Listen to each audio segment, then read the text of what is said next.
Here only because we need to do a little bit of business. So council members, I need your attention.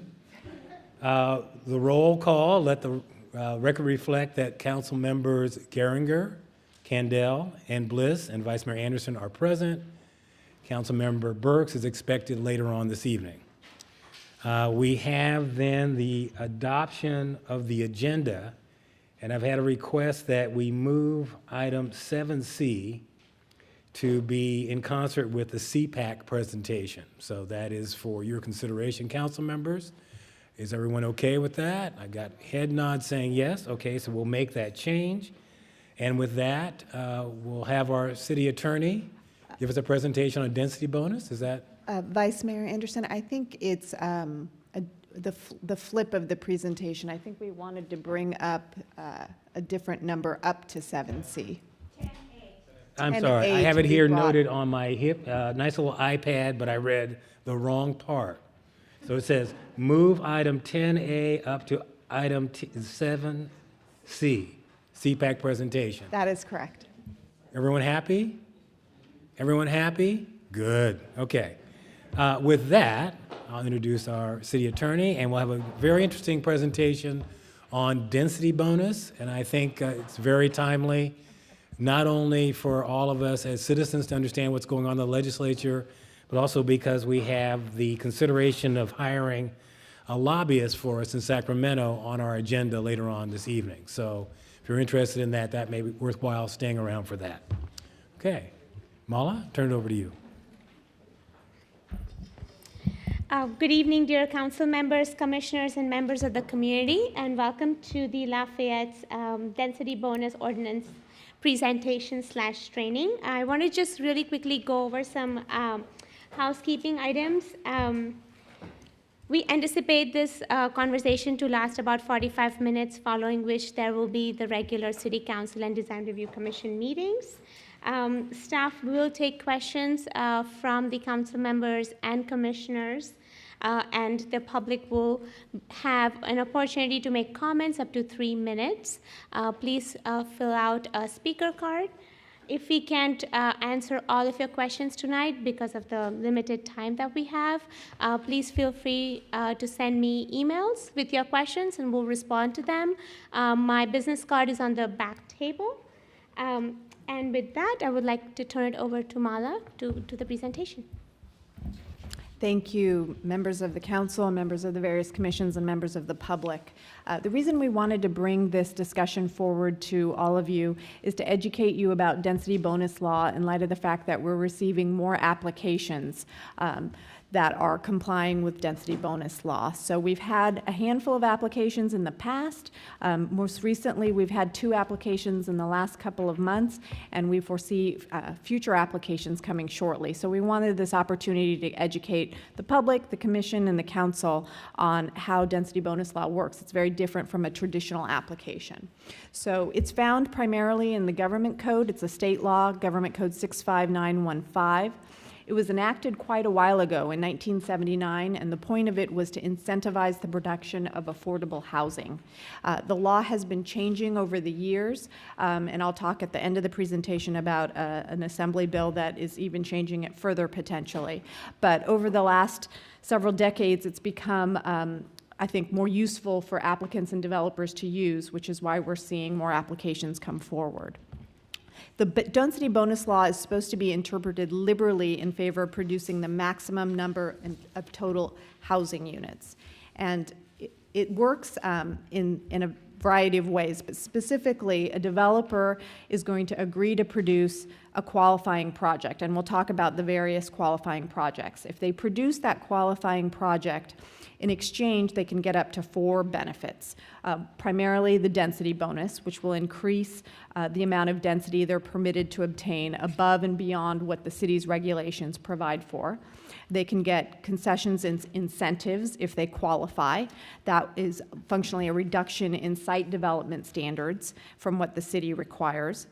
They may request waivers of development standards, and they can also seek parking reductions. And in exchange, the city gets affordable housing, or they'll get that qualifying project.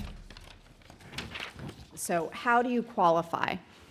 And the applicant needs to select one of these potential qualifying projects. Even though they may have a project that meets various thresholds, they have to pick one in order to qualify for that particular project. So the top row is affordable housing projects.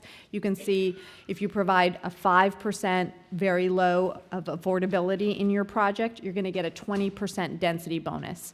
It will increase if you provide 6% very low affordability, you're going to get a 2.5% increase on that 20%. So if you provide 6% very low units, you will get 22.5% density bonus. It caps at 35%. Those projects need to be rental or owner occupied. Low income, you need to provide a minimum of 10% of the units, and then it starts a 20% density bonus that also increases, as you can see from the chart. That also caps at a 35% density bonus. Those affordable units to low income can be rental or owner occupied. If you provide 10% moderate income project, then you start at a 5% density bonus that goes up at 1-to-1 ratio. It also caps it at 35% density bonus. Those have to be owner occupied. The other types of projects that also qualify on the second tier are senior housing. Those do not have an affordability requirement, but 100% of the units need to be for seniors, and that provides a flat 20% density increase.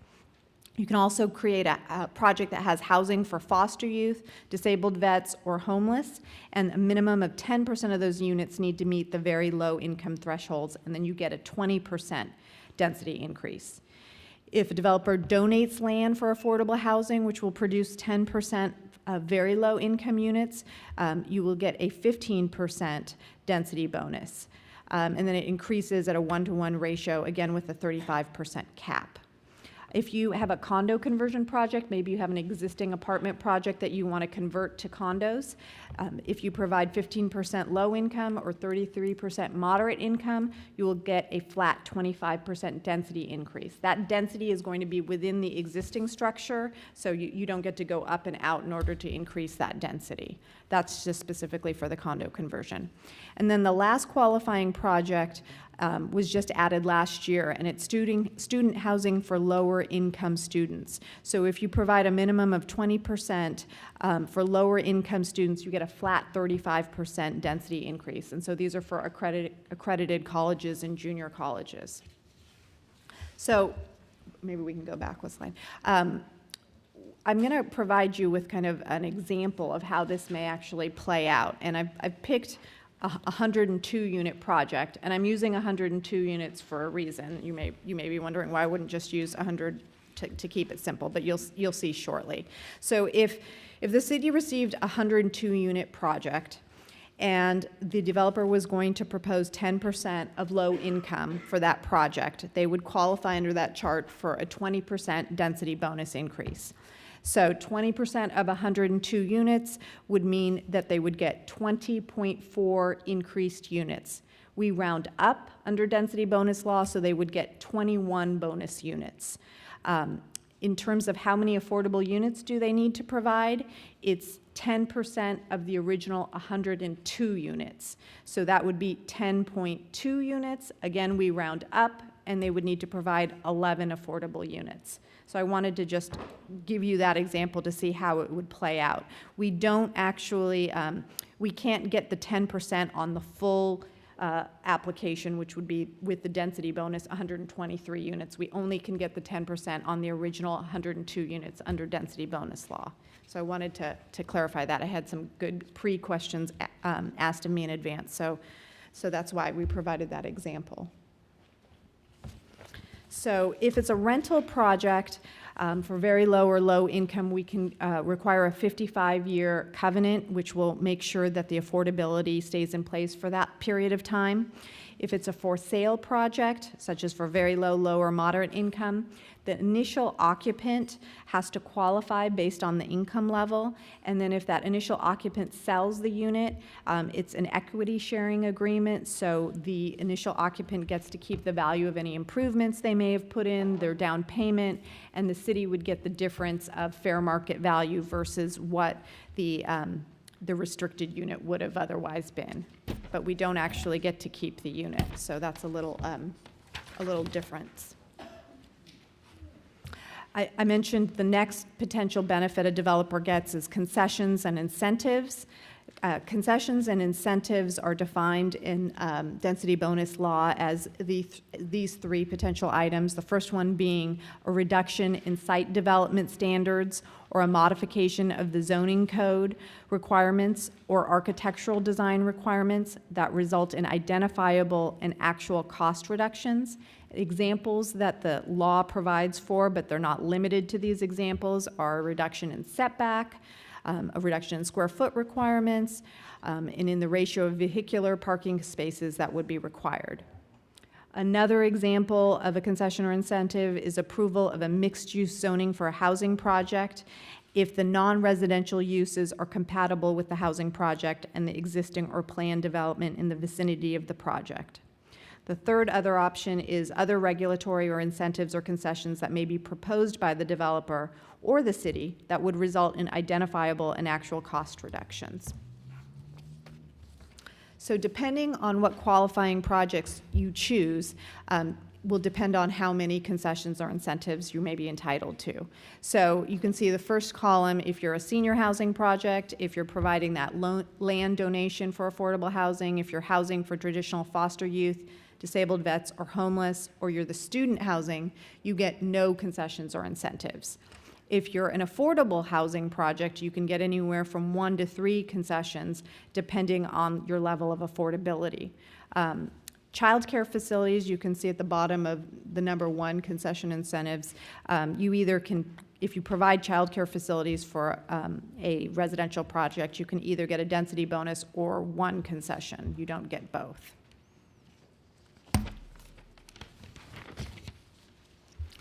So concessions and incentives, much like I said with density bonus, you have to pick which project you're going to fall under, so maybe we can go back a slide. So if you qualify for numerous of these, let's say you're going to provide 5% very low and 20% low, you wouldn't get 3 concessions or incentives. You have to decide which one you're falling under.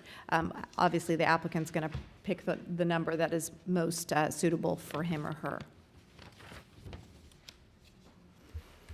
If the city wants to deny a concession or incentive, it must find one of these 3 findings. It must either find that the actual incentive or concession will not result in identifiable and actual cost reductions to provide the affordable housing costs, or number 2, it must find a specific adverse impact. Specific adverse impact is the same finding you find under the Housing Accountability Act, or that it would have a public health and safety impact on real property that is listed under the California Registry of Historical Resources, and that there's no feasible method to mitigate or avoid the adverse impact. The third finding the city would need to make in order to deny, and it's just one of these, not all 3, is that it's contrary to state or federal law.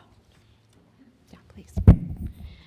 So regarding the findings that the city will have to make, just wanted to point out that the burden of proof for denial is with the city or jurisdiction denying a request for concession or waiver. So if we are sued and we can't meet our burden of proof, the applicant or the developer is entitled to receive that concession incentive, and they can also receive attorney's fees and costs. In addition to incentives and concessions, an applicant can request waivers and reductions of development standards. There is no limitation on how many waivers and reductions in development standards an applicant can request. And as if you recall from the chart, if you were, for instance, a senior housing project, you didn't qualify for any incentives, but that doesn't mean you can't request developments and waivers of development standards. So this is kind of a let's say a little bit of a challenging aspect for the city, because it, like I mentioned, there is no limit, and the applicant needs to just indicate or show that the development standard would have the effect of physically precluding the construction of the development that would qualify for the development or the density bonus. And a development standard is defined to be a site or construction condition, and examples that the state law provides for are height limits, setback requirements, floor area ratios, on-site open space requirements, and parking ratios. These are just examples. There could be more that a developer may suggest or request. You can see there's some overlap between development standards and incentives and concessions. And again, the findings that the city would need to make in order to deny the waiver is the 3 findings listed on the right column, which 2 of them are the same from the discussion we just had on incentives and concessions, but the top one is different. It's that it's not necessary to avoid physically precluding construction of the project. And what has changed over the years is the density bonus law specifically used to say that the waiver is needed for economic feasibility. They changed that and removed the economic feasibility language and changed it to would have the effect of physically precluding the construction of development. So again, the law seems to keep changing and kind of tightening the ability of the city to be able to deny or reduce these waivers and or incentives or concessions. Again, similar to incentives or concessions, if we deny it and we're challenged in court, the requested, and we're not successful, the requested waiver may be granted and attorney's fees and costs would be granted to the developer.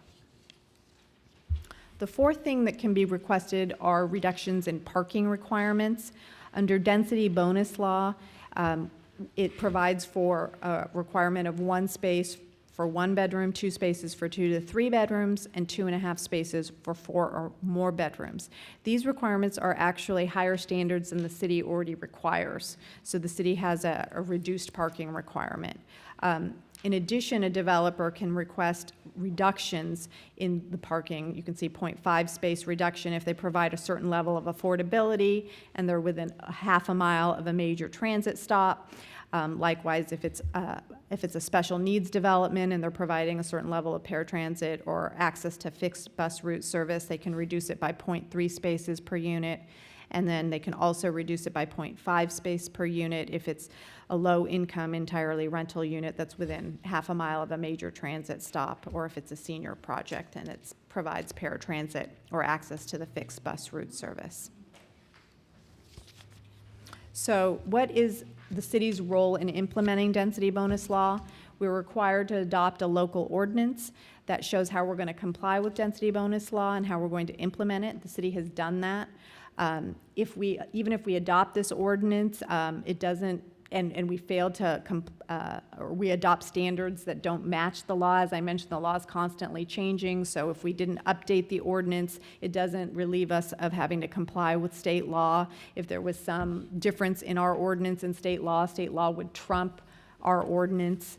But it doesn't prohibit us from requesting reasonable documentation to establish that the applicant has actually complied with eligibility for either a density bonus, incentives, concessions, waivers of reduction of development standards, and parking ratios.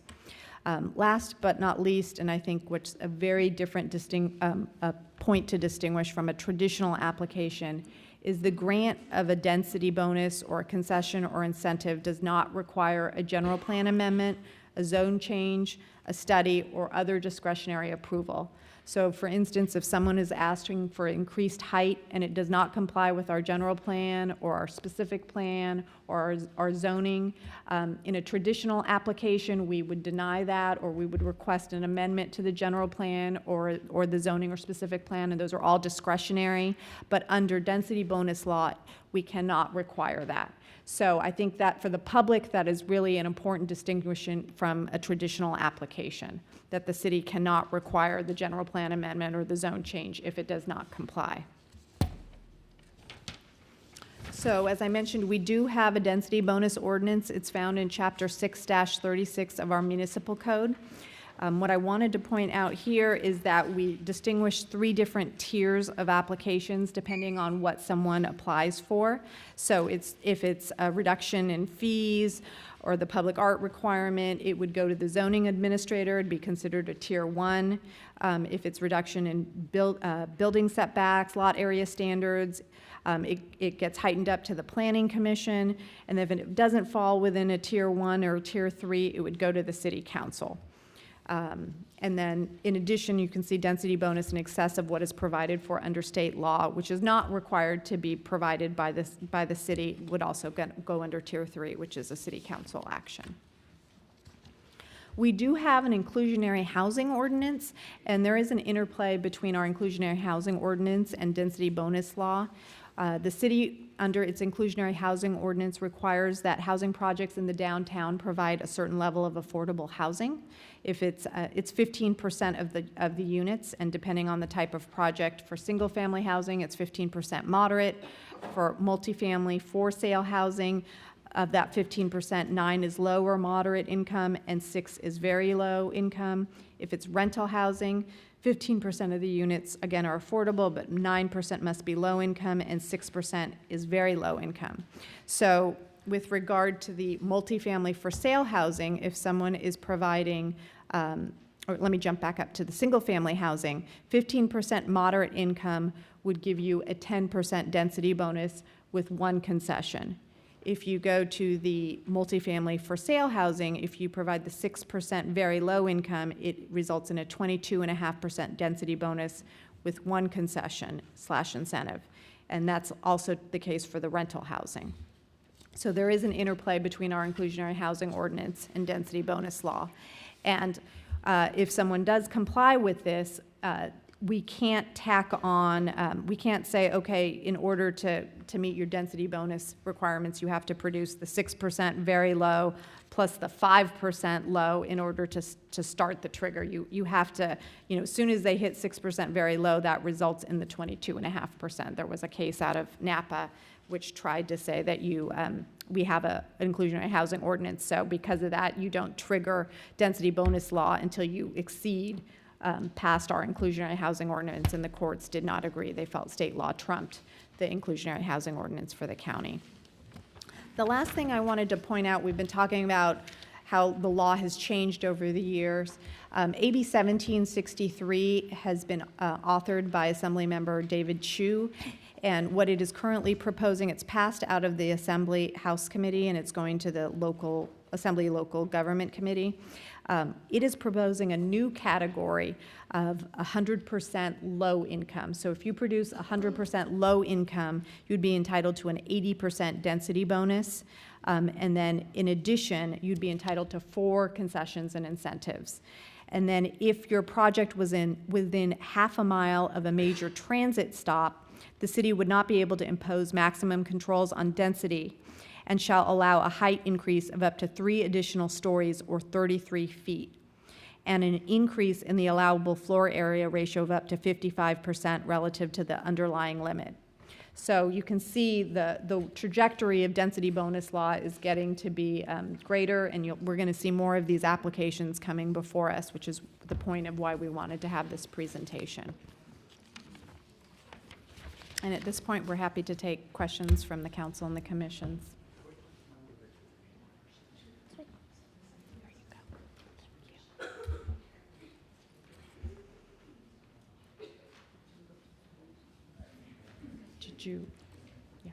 On the concessions, if you are voiding the setback on 3 facades, is that 1 concession or 3 concessions?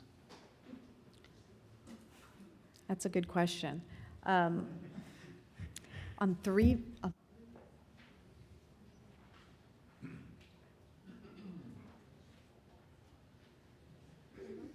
I'd probably look at it on a case-by-case basis, but it may be considered 1 concession. Okay, and likewise, if the setback is supposed to be 10 feet, can they arbitrarily set any distance that they want?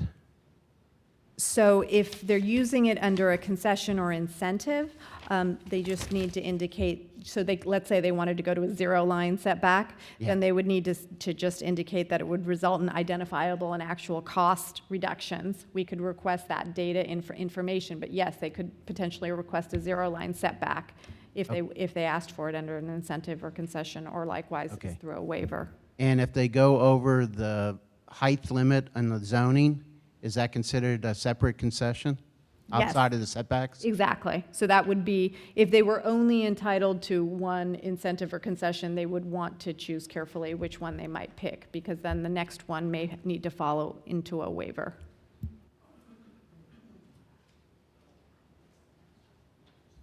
Hi. For a denial of waiver, if if a developer does not prevail, do they have to pay the city's fees? No, unfortunately, that's never the case. The only time we get our attorney's fees are if by contract we have something. It's usually one-sided, not in the city's favor.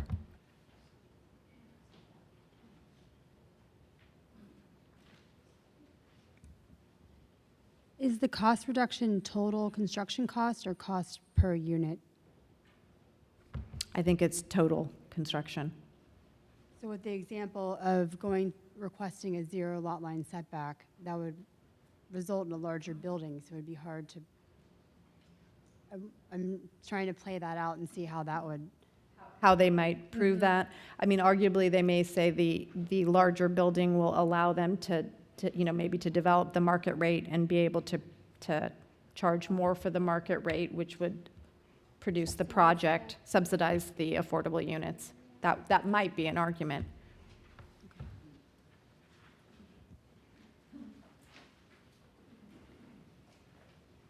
Yes, if David, Joan, Bruzzoni were not here and they came in with a development and they didn't know about density bonus, are we required to tell them? The applicant has to apply for it, and as I mentioned, they have to be very specific about what it is, which category of project they're applying for. We're not we don't- required to we lay out don't- chapter and verse? We don't create any applications for developers. The developer needs to apply accordingly, and we'll obviously comply with the law, but no, we're not filling out applications or telling people how to apply. Are we required to provide a booklet that lists the density bonus? No, it's under state law, and we have an ordinance. Okay, thank you. So right now, we're just taking commissioners and council members, and members of the public will fill out speakers' cards in cards. the back. So Exactly. So I'd like to get a little more explanation of things that you have ever been used for the physically precluding. Do you have any examples of that? There is a case that I had mentioned, we recently had an application that the council heard, and both the applicant and I mentioned a case out of Berkeley from 2011 in which the city of Berkeley granted a density bonus, granted concessions and incentives, and then also granted a waiver. And I think it related to I can't remember if it was height, and I can pull it out, or square footage, but the reason they needed the waiver was it was going to create a courtyard.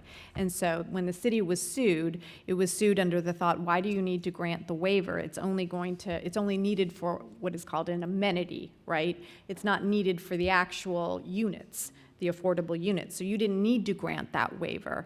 And that's where that analysis that I mentioned came in about. It's not about economic feasibility anymore. It's about whether the project is going to be built. So in that particular case, the court found, and it went to the Court of Appeal, the court found that the project wouldn't have been built, period, if that courtyard hadn't been allowed, and if that project was not built, the affordable units would not have been built. I don't necessarily agree with the case, but that is a case that is out there that is being cited. I was looking for the opposite case. Has it ever happened? I don't have an opposite case that I can point to. No, and as we've talked about, these applications are just starting to pick up, so maybe we'll see more cases developing, but right now we just have that one case that talks about the waivers.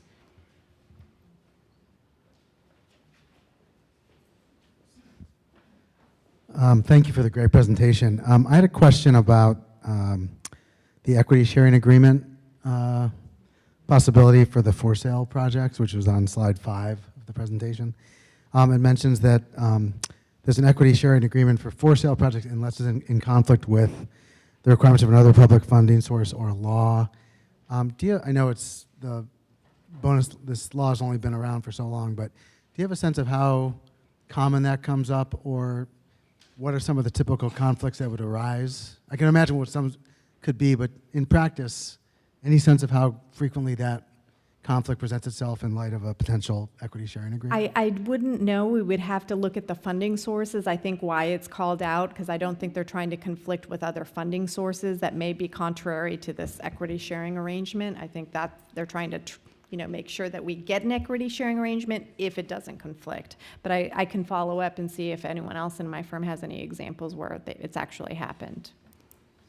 And my other question, I just want to pick up on the question made earlier, or the really great point about that we, under this law, we'd have limited ability in terms of discretionary review. We'd have zero in terms of a zero lot line setback possibility.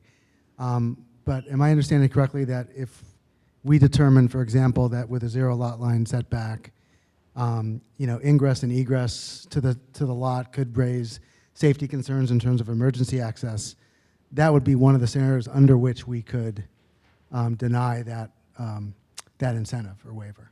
Is that correct? Right. So if there's that adverse public effect on the physical environment, and that's a detailed description, but that ingress and egress issue may be contrary to state law. I don't know if there would be like a uniform building code issue that may apply. And it doesn't also prevent us from working with the developer and suggesting, instead of the zero lot line, could you do a 5 foot or something else, and trying to coordinate something that works for both parties. And that's definitely available to us.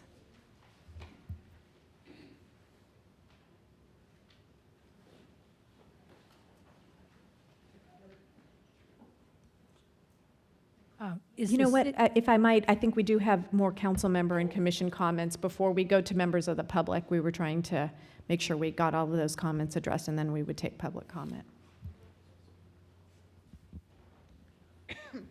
And so you may have answered this, but you did mention the CHU bill, and I don't remember the number on it, AB something. E1763. And so are there others? This particular, I was interested to find out that this density bonus has been on the books for a very long time.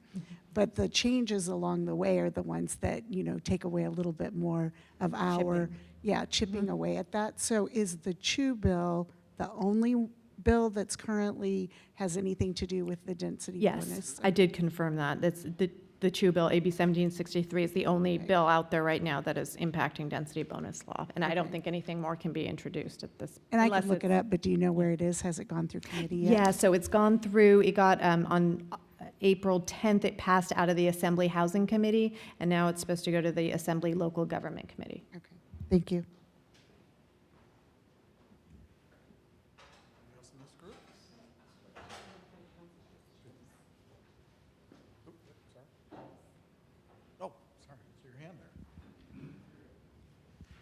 Are there other states that you're aware of that have similar laws, and have you compared them? I don't know. I only practice in California, but California land use law is pretty different from the rest of the country. So I could, which shouldn't be a surprise. So I can't say that there are other states, but I haven't looked into it.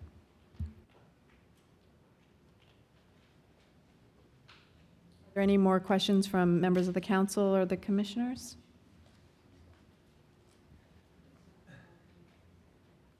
I have a simple one. Let's see.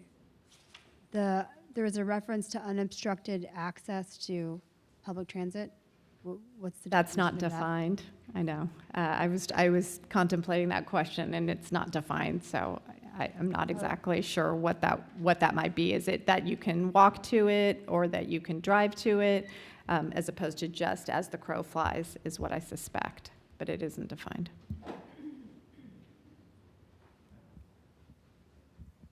This is more of a practical question. So let's assume like a tier 2 incentive or concession is coming to Planning Commission, and a developer is requesting X. I'm assuming that the staff report is going to validate whether they agree or disagree with that. And if they disagree with that, will there be any legal review beyond staff, or is that even necessary? Because that's where this really starts getting We work very closely together. So particularly on these density bonus applications, we've been working very closely together. So yes, I would say there's So going like to a be. staff review, we could assume that's the city attorney's review as well? Correct. Okay. All right. Particularly on these applications. Okay, thank you.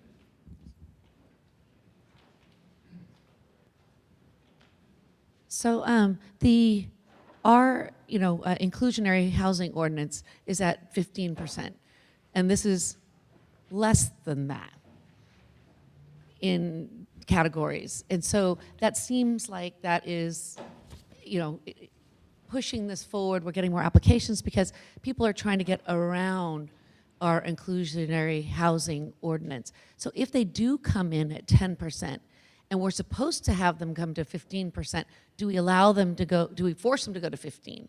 They have to comply, they have to comply with our inclusionary housing ordinance. Even though this is 10, Exactly. they have to do 15. They have to do, so the law hasn't said that you can't apply your inclusionary housing ordinance. It's just that you can't double dip. So they have to comply with our inclusionary housing ordinance, but it does have the density bonus ramifications that I mentioned earlier.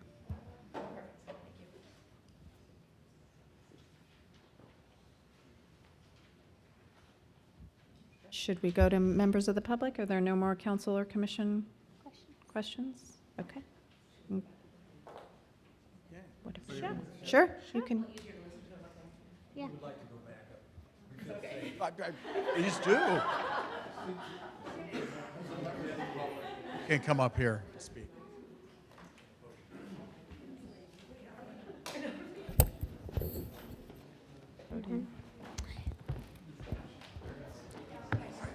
I think micro.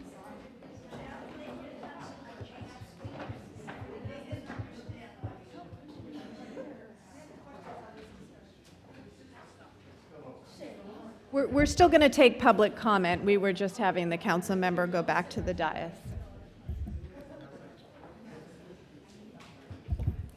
If you can please fill out a speaker slip, and you can fill one out after you, if you'd like to speak and say your name. But for the others, if you can fill out a speaker slip. My question is quite simple. When does the design review process go into play with these kinds of projects?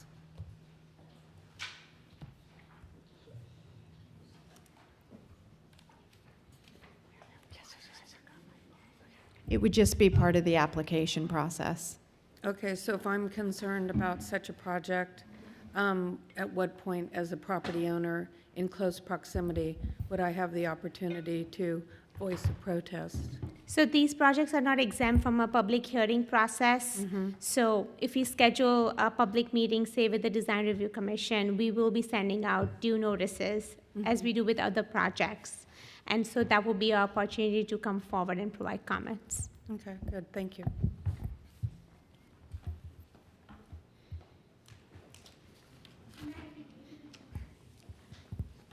Ma'am, if you could please fill out a speaker slip. So I think we are at a normal public comment process now. So if you would like to ask questions or make a comment, feel free. If you haven't filled out a speaker slip, you can come up to the podium, speak, and then fill one out later.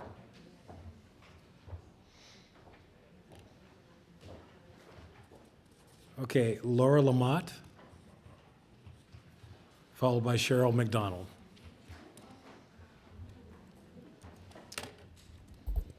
Oops.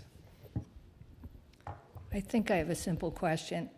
Is the city of Lafayette being more generous with any of the concessions incentives offered, or does the city match the requirements of the state of California density bonus law? I think these questions are really being directed to staff, so if you could answer, that'd be great. Well, the city doesn't get to choose what concession or incentive is selected by the applicant. So the applicant can, as mentioned in one of the examples of the setback is could they just go to a zero, could they request a 0 lot line setback versus a 5-foot setback? So we can't actually control what's being requested under state law. They can request, and then, as I mentioned, if we can try to work with an applicant to make the process, easier for both parties, we would do so, but we can't actually control what the application looks like and what incentive or incentive is requested under density bonus law. But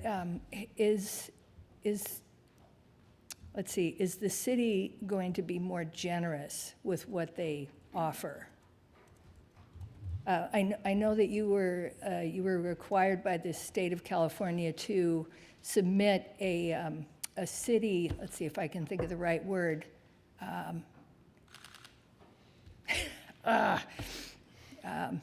you were required to submit a statement of how you would comply.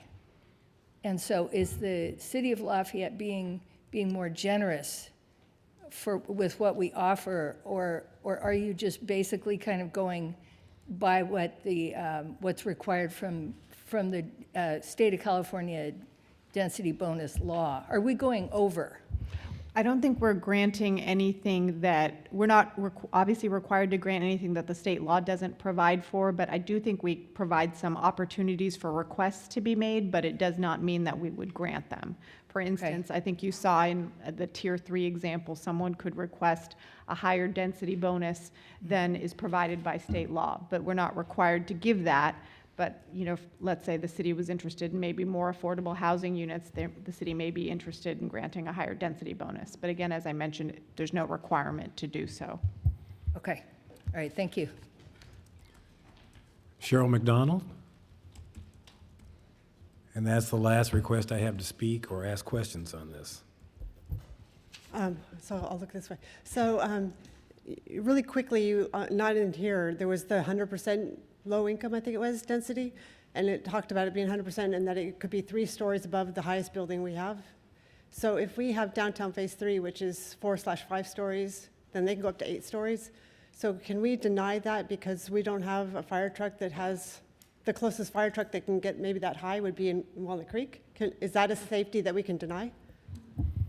The way the AB 1763 is currently written is it's a density bonus that just appears to be granted by right, so it doesn't have those under the incentives or concessions or the waiver of development standards, there were findings that we could make, but under just the density bonus provision, it's just by right, at least the way it's worded right now, is if it's within half a mile of a major transit stop, that they would have no maximum controls on density and an increase of height of up to 33 feet.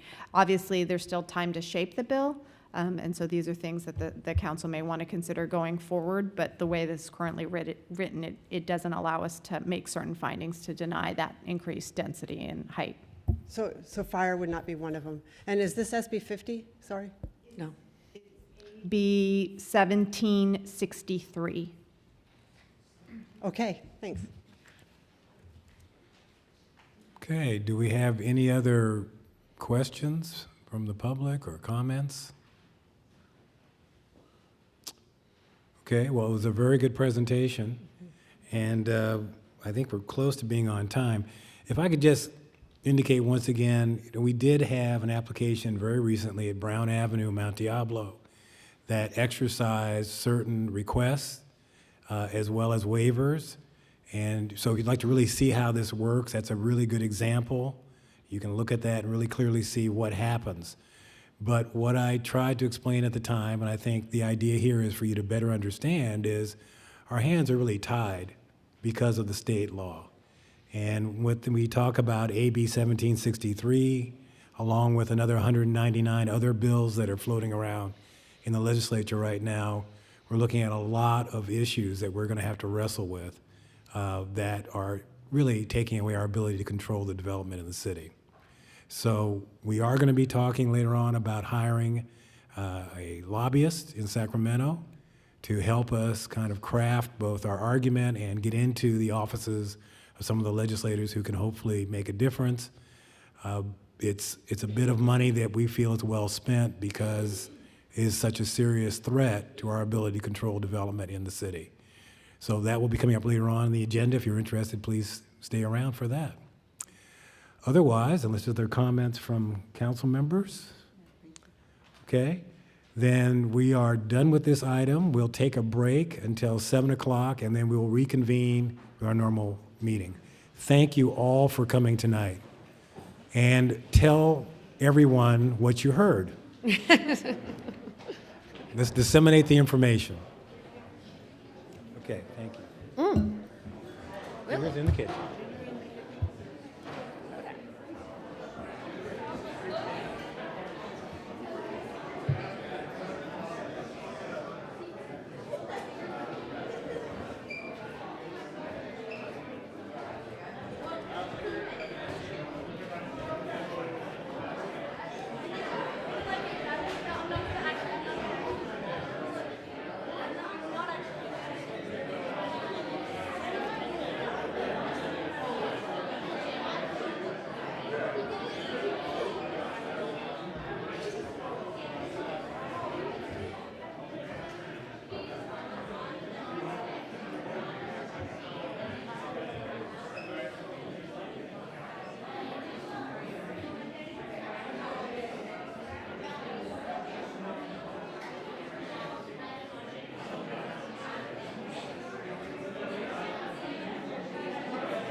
Miranda. I can just put them over here. They're beautiful. Yeah, they're beautiful. Yeah, lovely. We did a little presentation.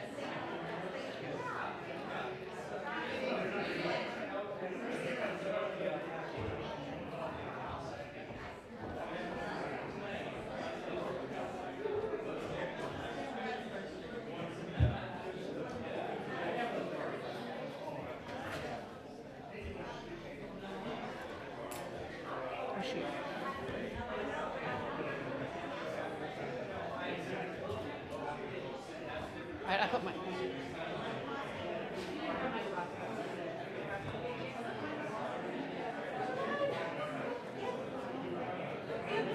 were in there. I'm like, why I forgot my glasses? Thank you.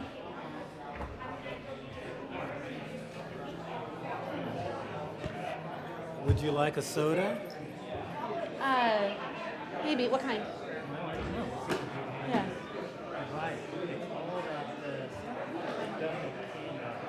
I'm not real excited about it. No, we'll change this. Hey, Joanne. You crack me up. I'm sorry. Nope. Is there one? I don't see one. Not anymore.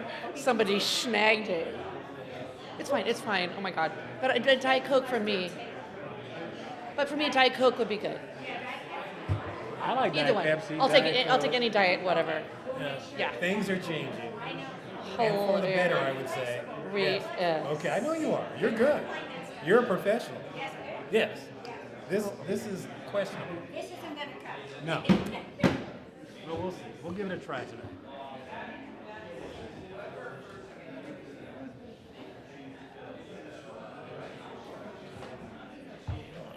Yeah, so I'm glad I can take that tree down.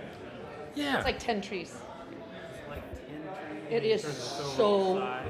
big. And one limb has already fallen. So that thing is toast. Okay. To what? Oh, lovely. And we'll,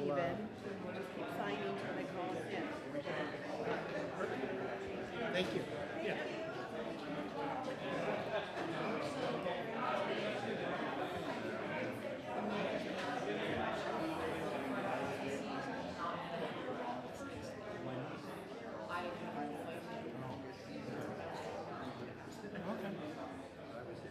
Well, you know, it's not our, we'll host it, it's not our meeting, so, yeah, okay.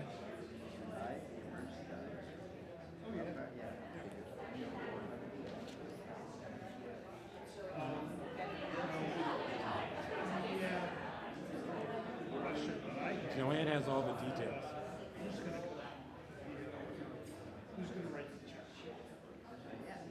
And we typically invite all the past mayors.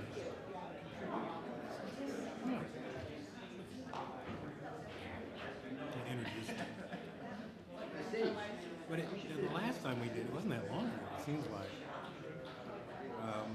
There was quite a conversation afterward with a couple of the older mayors. They were really interesting to hear what's going on now and what it was like when they were mayors. Yeah. Yeah, it's interesting. It's worthwhile.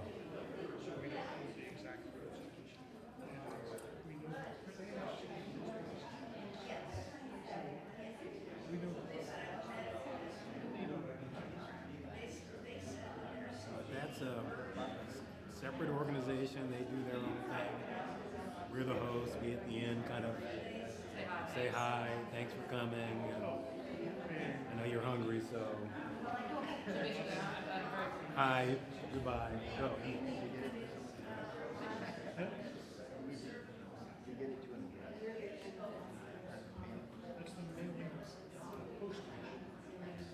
Right, right. Price project basically posters, but it's 11 Well, I got some mixed messages. The first message was, well, he has to stay until 6 o'clock in San Jose. but he'll, you know, well, he said he's safe. He'll come back. I said, okay. And then today I got, well, I might be unable to make it, so here's all my comments on the item. You can read that into the record. Well, it's good, because Okay, that's different than I'll be late. Yeah, it's a good chance I'll make it. Right, to not make it. So we'll see. I think we'll try. But starting a new job, you really don't want to leave too early the first day.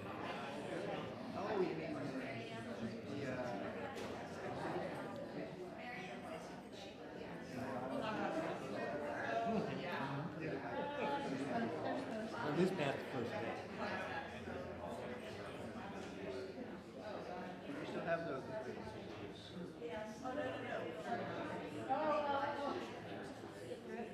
No, take your time. There's no hurry. You can set the agenda.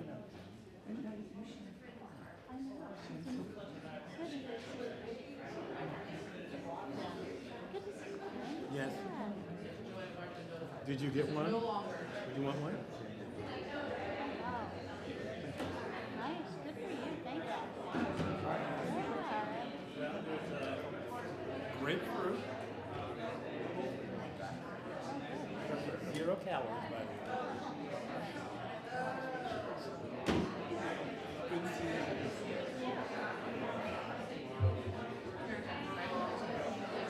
No, thank you.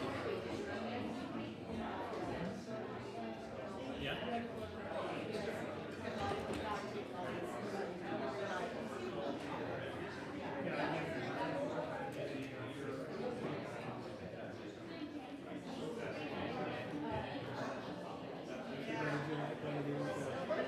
Okay.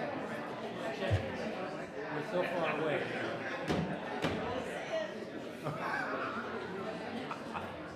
We're moving around.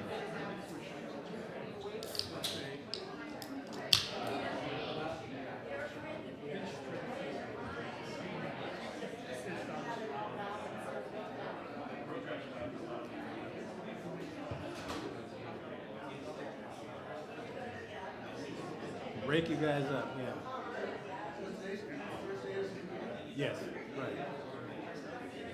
So that's why it's really not clear if he's going to be able to make it here or not. But we'll see.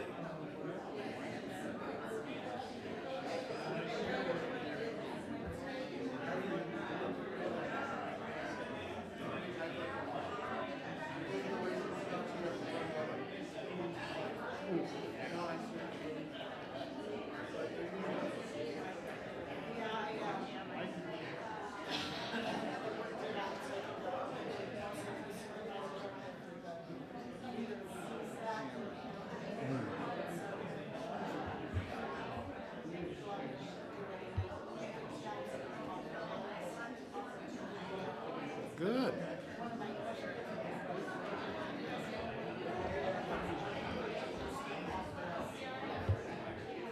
Yeah.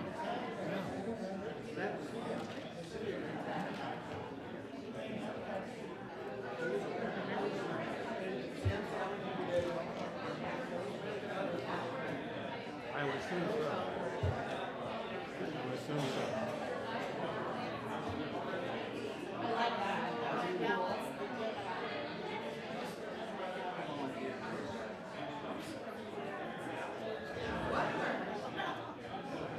Sounds good.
Yes.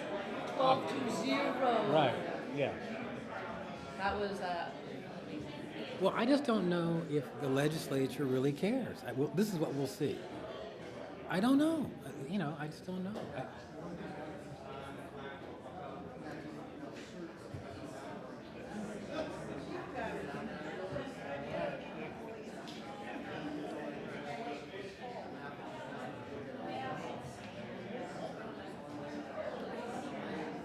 I am San Francisco now. It should be very significant. It should be. It should be. And it's a February, going to go to. I don't know about San Francisco. That was fun.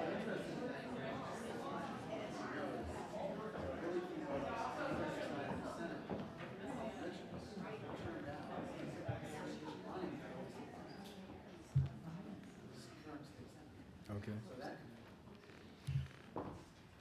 Well, I can tell from the silence that you're expecting something to happen. I get this sense.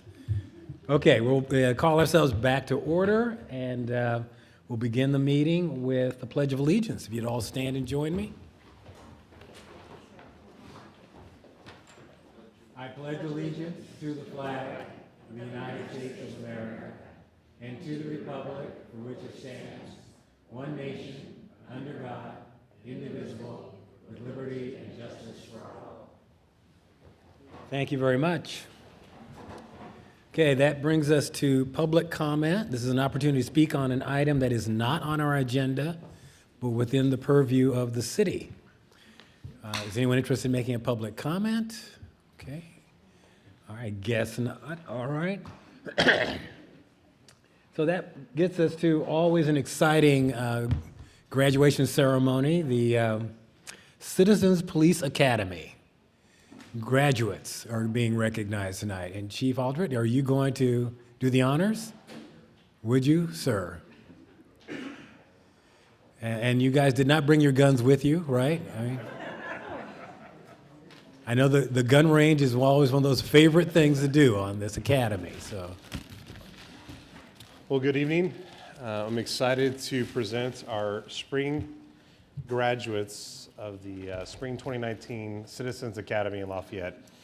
This session we had 12 participants, and this is my second academy since I've been here in Lafayette. And again, for us and for me and for our staff, it's always just a great opportunity to engage with folks from our community that have an interest in a variety of topics: law enforcement, emergency preparedness, crime prevention, and be able to engage in honest conversations and let them see behind the scenes what we do at the police department.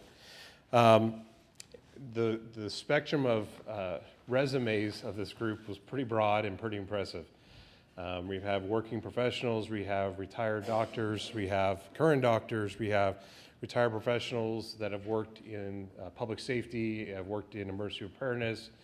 And again, they brought a lot to us and provided a lot of feedback. In fact, a couple of them at our recent Emergency Preparedness Commission meeting just to be active participants. So we appreciate that. In the Citizens Academy, we have basically it's 7 sessions, and 8th being tonight, our graduation.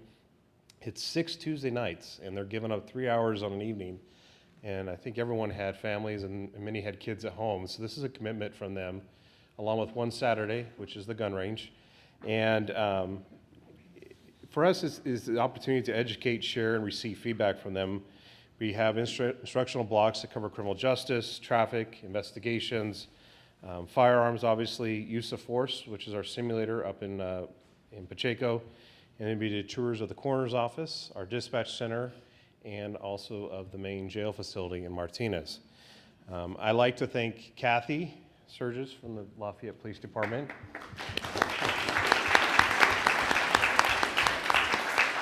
And I'd also like to thank specifically Denise Brown and Judy Peterson from our Crime Prevention Commission. All right. Thank you. The 3 of them together make this thing happen every time. We do twice a year. And if you're interested, the fall session will be coming up soon, and we're already filling up because we had so many people to try to get in the spring session. We created an overflow list for the upcoming one. We'll get right to it. So, without further ado, Lawrence Lindano, come on up.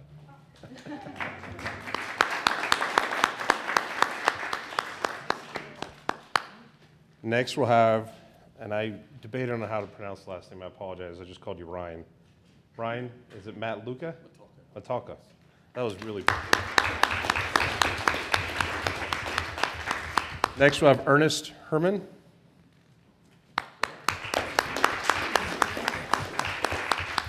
And Cheryl Platt.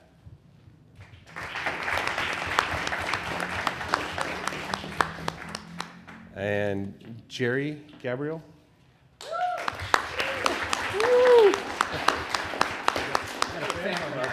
Perfect. And actually, I'd also like to, many of them brought their families, spouses, and children with them here tonight, so I appreciate them coming. Next is Catherine Peacock. And her son Jack is here tonight. He'll flex his muscles for you if you ask him later on. Nikolai Lurin.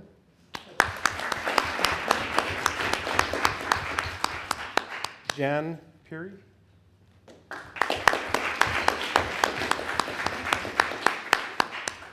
And then we had a husband and wife couple in this one, so that was a good sign that they survived the time with us.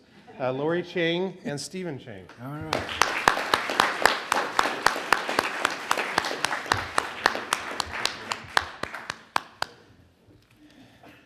And Frank. Come on up. Frank Etten,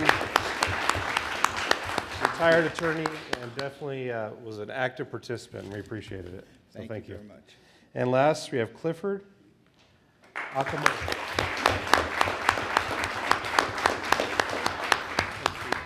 So his claim to fame first night was, I'm here because I recently retired and my wife signed me up.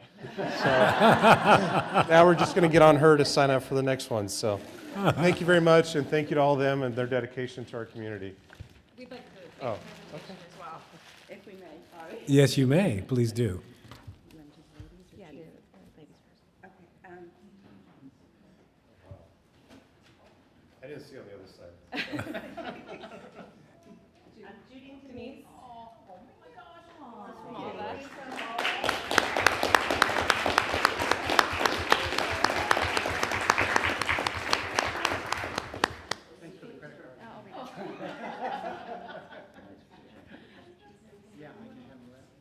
We have, for Chief Aldred, could join us. For your office or your wife. Awesome.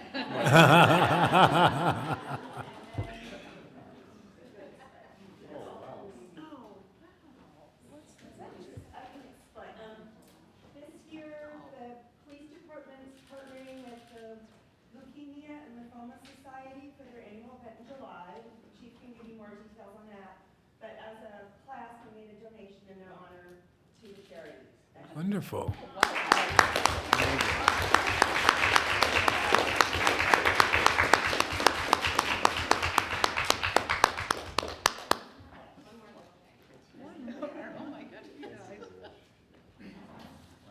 So this was just the card that we're going to present to the police department as well, and I wanted to read what it says. It says, "Thank you for all you do. The definition of hero, a person who is admired or idolized for courage, outstanding achievements, or noble qualities. Despite having to see the darkest aspects of our world, you courageously put on your badge and sacrifice more daily than most do in a lifetime. Thank you for being our local heroes."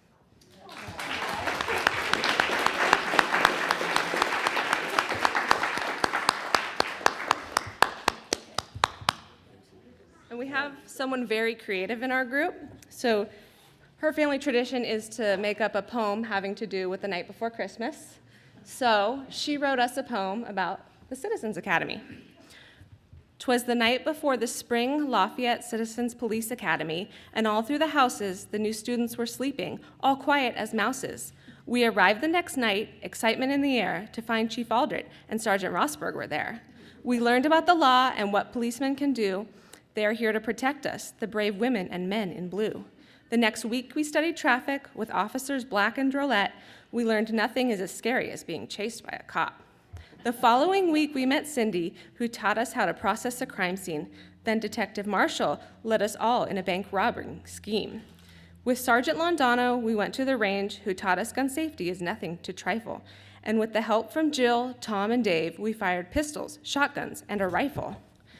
Then it was off to the use of force simulator with Stoffels. We confronted the bad guys, but shooting them was awful. We visited the county morgue and dispatched to Learn 911, where the deputy coroner and night supervisor gave us the 411.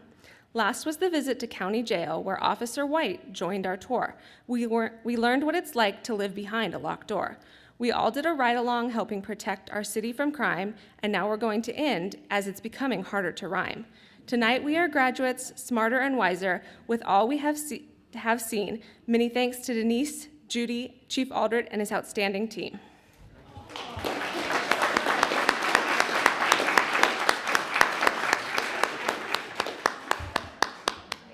Well, thank you. I think you want to do a group photo, Jeff? All right.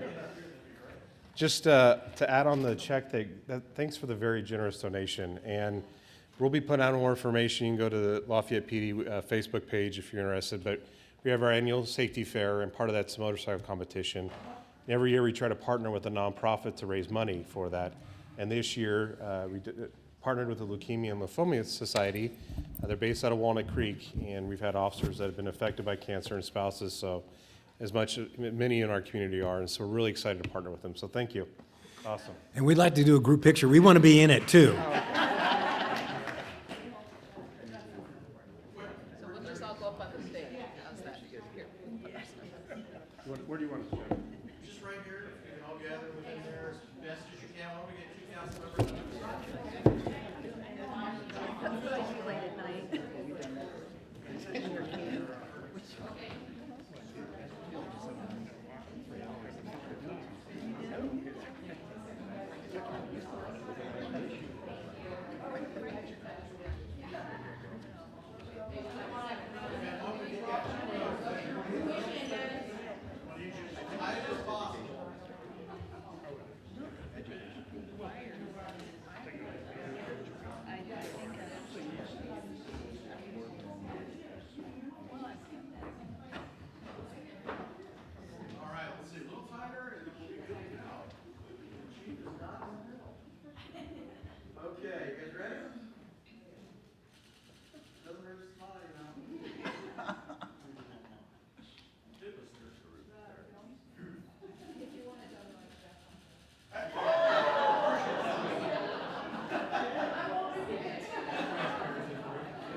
This is so nice of you guys. Oh my gosh. Oh.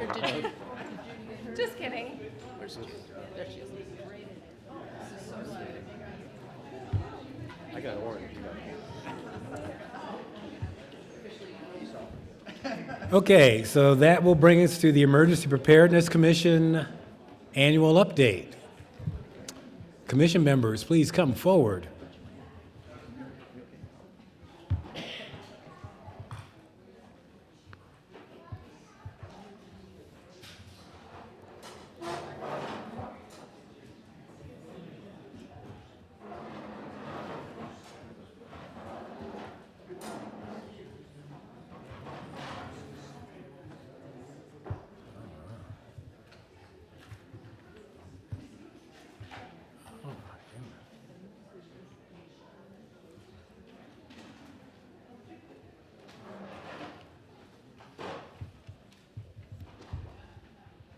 Good evening, Mayor, City Council members. Yeah, pull it closer. Pull it closer to him, probably. Good evening, Mayor, City Council members. This report includes activities and accomplishments in the April 2018 through 2019 reporting year and goals of the Commission for the upcoming year. Members of the Lafayette Emergency Preparedness Commission are myself, Duncan Seibert, Chair, George Fagoni, who is absent tonight, Michelle Heckel, Sherry Hoover is absent, Michael Melowitz, and Carol Yates. There's currently one as yet unfilled seat following the passing of former Chair Fred Lothrop. Accomplishments during the current report year. We've done a lot of things this year. Lafayette Safety Fair, the La Miranda Safety Fair it's now called, having moved from Stanley School to St. Mary's, it's now La Miranda. That was in July of 2018. We held it at St. Mary's in conjunction with the Police Motorcycle Championship and a classic car show. Exhibitors distributed emergency response equipment, including boats, trucks, horses, and helicopters. CERT taught residents to use fire extinguishers. So we had a very active safety fair, and it focused somewhat on wildfire, not as much as it could. National Night Out. We held National Night Out parties at many locations throughout La Miranda with fire, police, ambulance, and LEPC, the Emergency Preparedness Commission, in attendance. Lafayette only had a few of these meetings. Moraga and Miranda had more than we did. That we're going to change this year. Okay. The Lafayette Art and Wine Festival, we staffed an informational booth. We had brochures and other handouts that were distributed to raise awareness of hazards, especially wildfire and earthquake. Materials described procedures for the 4 phases of emergency management: mitigation, preparedness, response, and recovery.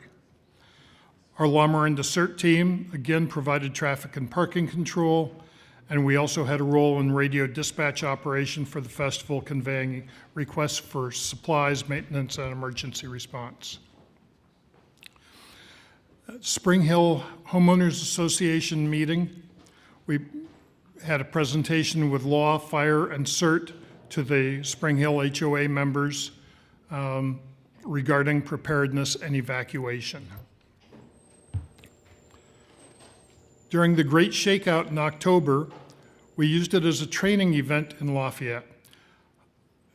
LEPC, along with city staff and radio amateurs from LARIG, the La Miranda Area Radio Interest Group, activated an emergency operations center at a remote site. It's the Veterans Memorial. Normally the EOC is in this room, but we practiced moving it to a remote site, the Veterans Hall. The drill included towing trailers to the site, setting up and utilizing WebEOC, which is a cloud-based software for tracking a simulated disaster response. We did an evacuation exercise this March, practiced evacuation of the Spring Hill area with law, fire, CERT, and search and rescue. We collaborated with Senior Services Commission in planning for those with access and functional needs during disasters. This is an ongoing project. And acting as the Lafayette Citizens Corps Council, we appointed a new member to the La Miranda CERT Steering Committee. With members from each La Miranda city and town, this committee directs the CERT program. A Citizen Corps Council is the body that is, it's a subgroup of the Lafayette Emergency Preparedness Commission. It's a body that handles some of the programs that we have in town. Some we don't have, but volunteers in police service and fire corps would be under the Citizen Corps Council if we had them. CERT is the only one that we have active. And finally, we have just finished a La Miranda Residents Guide to Wildfire Preparedness and Evacuation. We're submitting the guide for consideration of the council as a first partial response to the council's request for a strategy to augment community emergency preparedness. The guide is written for all residents of La Miranda and will be printed and mailed to every postal address in La Miranda before the start of the fire season. Perfect. Goals for 2019-20. We will review the Lafayette Emergency Operations Plan. This is a continuing process. That's our primary charter. We review this on a continual basis. We review, modify, and complete all emergency support function documents that are annexes to the Emergency Operations Plan.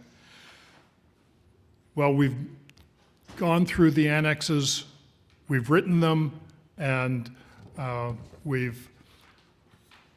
not really happy with everything that's there. It's a continuing process. We have to go back and rework them and get them up to this year's standards. We're going to continue and expand collaboration with Senior Services Commission and participate in the Senior Symposium.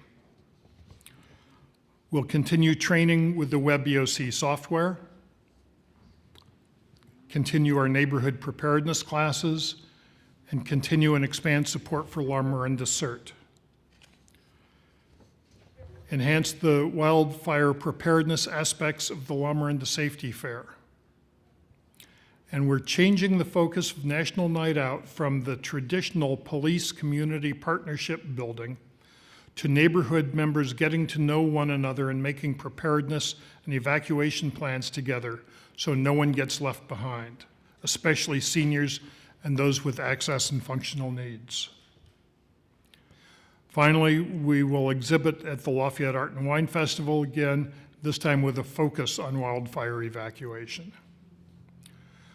The Lafayette Emergency Preparedness Commission is pleased to report its accomplishments and goals regarding measures to prepare the city and its residents and to keep the city functioning in times of emergency.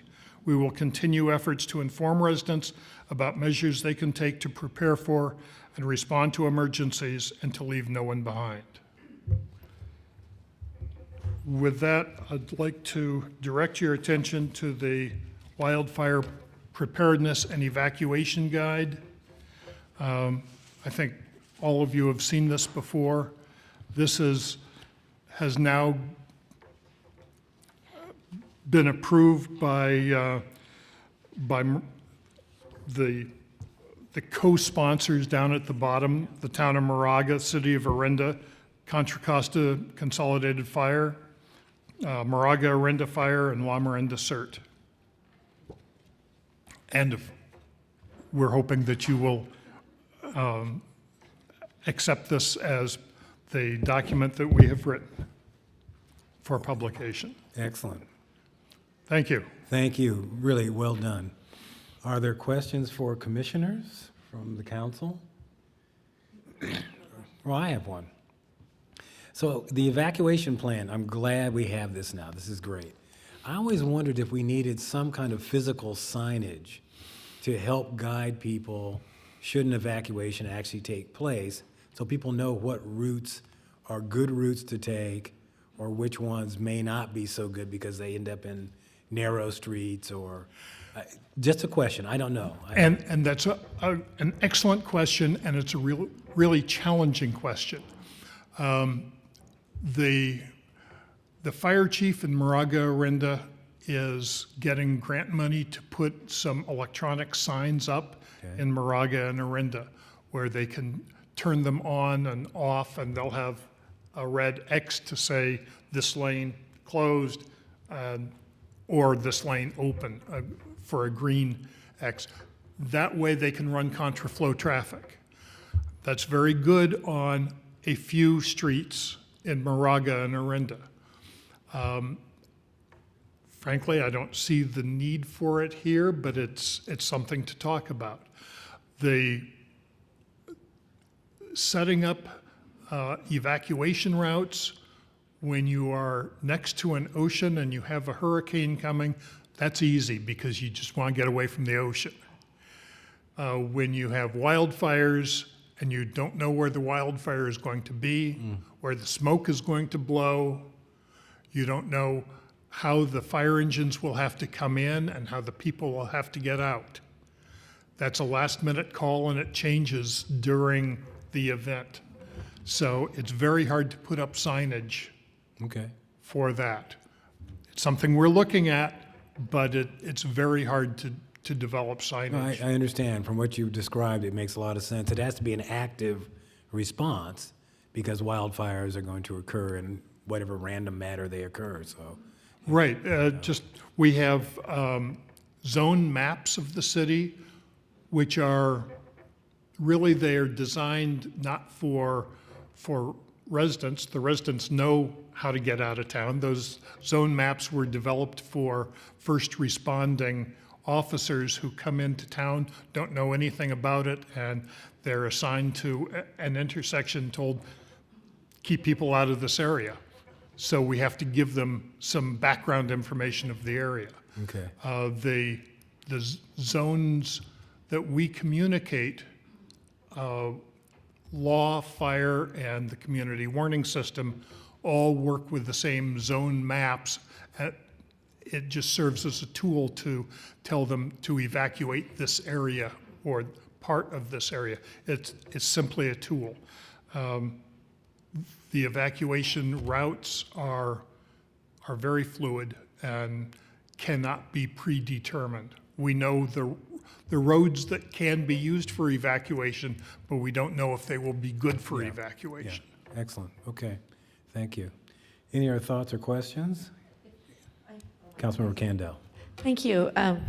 Thank you. Great presentation. I've had the honor to be working with them on objective number 1 for wildfire planning, along with Councilmember Bliss, and at the Spring Hill evacuation, and that route and how they directed traffic through that whole area with real public going in and out was superb. It was really, really good. And so when you say it's fluid and we probably don't need signs and lights, yeah, I don't know. I think they got this. Okay. It was really impressive. And thank you as well. I think one of the things that you have in here now, which is great, it got on the back, was that the CWS alert on the back page here to sign it up, and I applaud that change, how it happened. It is going to be, we're going to present our strategic plan as well, and getting to know your neighbors is 100% a huge effort that we're going to have. But also we're going to try to track how many people we get onto the CWS. And I think at these events that you're going to have active signups too. You're going to be able to sign people up for the CWS, at Lafayette Art and Wine and things. And the safety fair. At the safety fair and everything. So I applaud everything you guys are doing, and thank you for being there for us. Excellent. Thank you. Councilmember Geringer. Well, piggyback on the thank yous and all of the accolades on all the work that you're doing, and also for the evacuation exercise that we did it during the Spring Hill area. And I guess one question was, is there a plan to do, I know there are a lot of work, and I know that everybody partnered with Moraga. I'm looking at the chief as well. I know that Moraga, Miranda, and Lafayette, once there's an exercise done, everybody comes together for that. It's not just one community. Is there a plan to do another exercise in the coming year or so in another part of Lafayette? Yeah, I think you need to be on the microphone, or you can take the podium. That will work. So at this time, we're not planning on another one, and it may be something as we go into our next calendar year. We have a discussion around, is this something we want to do yearly? One of the key components was the buy-in from the neighborhood. We have a lot of great HOAs, and so that's not to take away from anyone else. But they really partnered with us to get the word out. Out of 250 homes, we had over 100 plus cars go through this. So the percentage was very impressive. But for us, it was a value to the community to advertise the value to effective evacuation, but also really the core thing was for police and fire, with our CERT, with our search and rescue, with all of our other partners, ham radio operators that come out, to say, how does this look during a live exercise? Because we rarely get that opportunity. It's always a tabletop. And we got citizens to buy into the idea we're going to do a live drill. And so the bigger value for us is on that end of it. So it'll be something we look at, but it won't plan out more than one a year, just from the logistics and costs associated. Well, Thank you for doing them. I did attend the Orinda, which is a different fire district, and then also here in Lafayette, so kudos to the Spring Hill Homeowners Association. It does take a lot of effort. One of the things I was really glad to see, and to see how each exercise improved on the previous one in terms of the technology and the way that we're making sure we're not leaving anybody behind. I love that you ended with that. And so I thank you. That was great to have those. The other question I guess I have is, and this I can go to your website, but how we get our neighborhoods, besides National Night Out, to create our telephone trees and things like that. I live on a private road, and so we have gone through at different times and created those telephone trees, but just thank you for this tool and just any other ways that we can make sure that we know everyone who's living within that area and on our evacuation path, so that we make sure that we're not leaving anybody behind. So.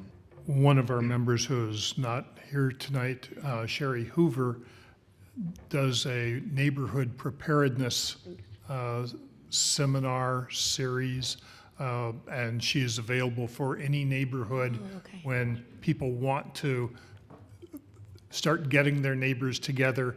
They can contact the Emergency Preparedness Commission, and we'll get Sherry to reach out to them and make sure that they get prepared. Great, thank you very much. And so I don't see any of my neighbors in the room, but we'll start that pretty soon. So thank you. Yes. I just say they're out of the. Put you on the micro. Why don't you put you on the microphone there so we can get you on the record? Sorry.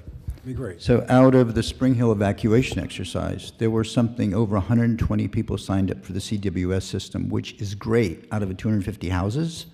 And it's not just about, you know, the evacuation, any kind of acute emergency, shelter in place, whatever. That's the way that you will find out what's going on from the experts and the professionals. So I think just to have more and more people on that system would really be helpful. Thank you. Okay. Any questions? Mayor. All right. Well, Mayor, yes. I could just real quick back to signage. We do keep a stack of, you know, in one of our EOC trailers, you know, the left and right signs. I knew there were some signs out there. Yeah, so one of those mini trailers that you allow us to have, we do, but I agree with Duncan. And then I'd just like to publicly thank Duncan and the Emergency Preparedness Commission. This product is a result of their hard work and Duncan leading the charge. So I just want to acknowledge that. Thank you. Excellent. Well done. Don't go anywhere. Hold on. Sorry. There's one more little element here. We have some very small tokens of appreciation for Duncan for 6+ years of service, and for Michelle for 17 years of volunteer service. Wow.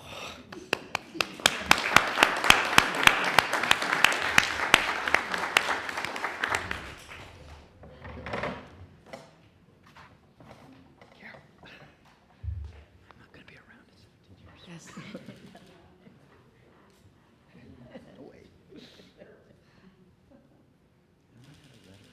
Those are nice. Yes.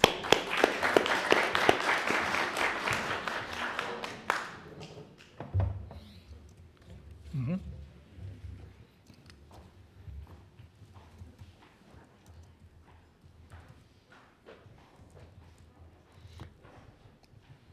Okay, that will bring us to the Capital Project Assessment Committee. If they can come forward, or CPAC, as we like to call them, those in the know.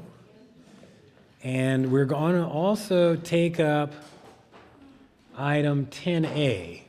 At the same time, we have Michael Miranda, our Public Works Director, here to talk about that and lead us through it.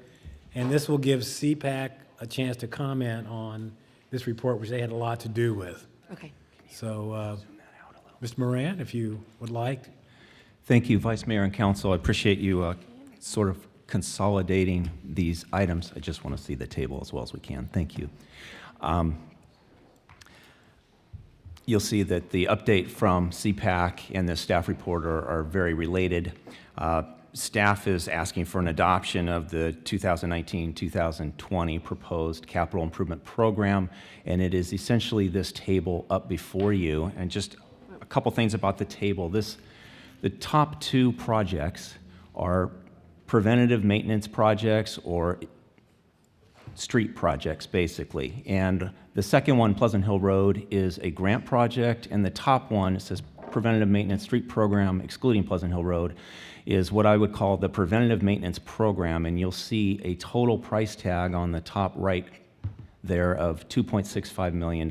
So that'll be a recurring theme through this report. Some other projects listed further down are a rain garden at First Street at Golden Gate Way. That's also a grant project, a smaller project, but it helps us with our clean water program. And a traffic signal that came about as part of a development contribution.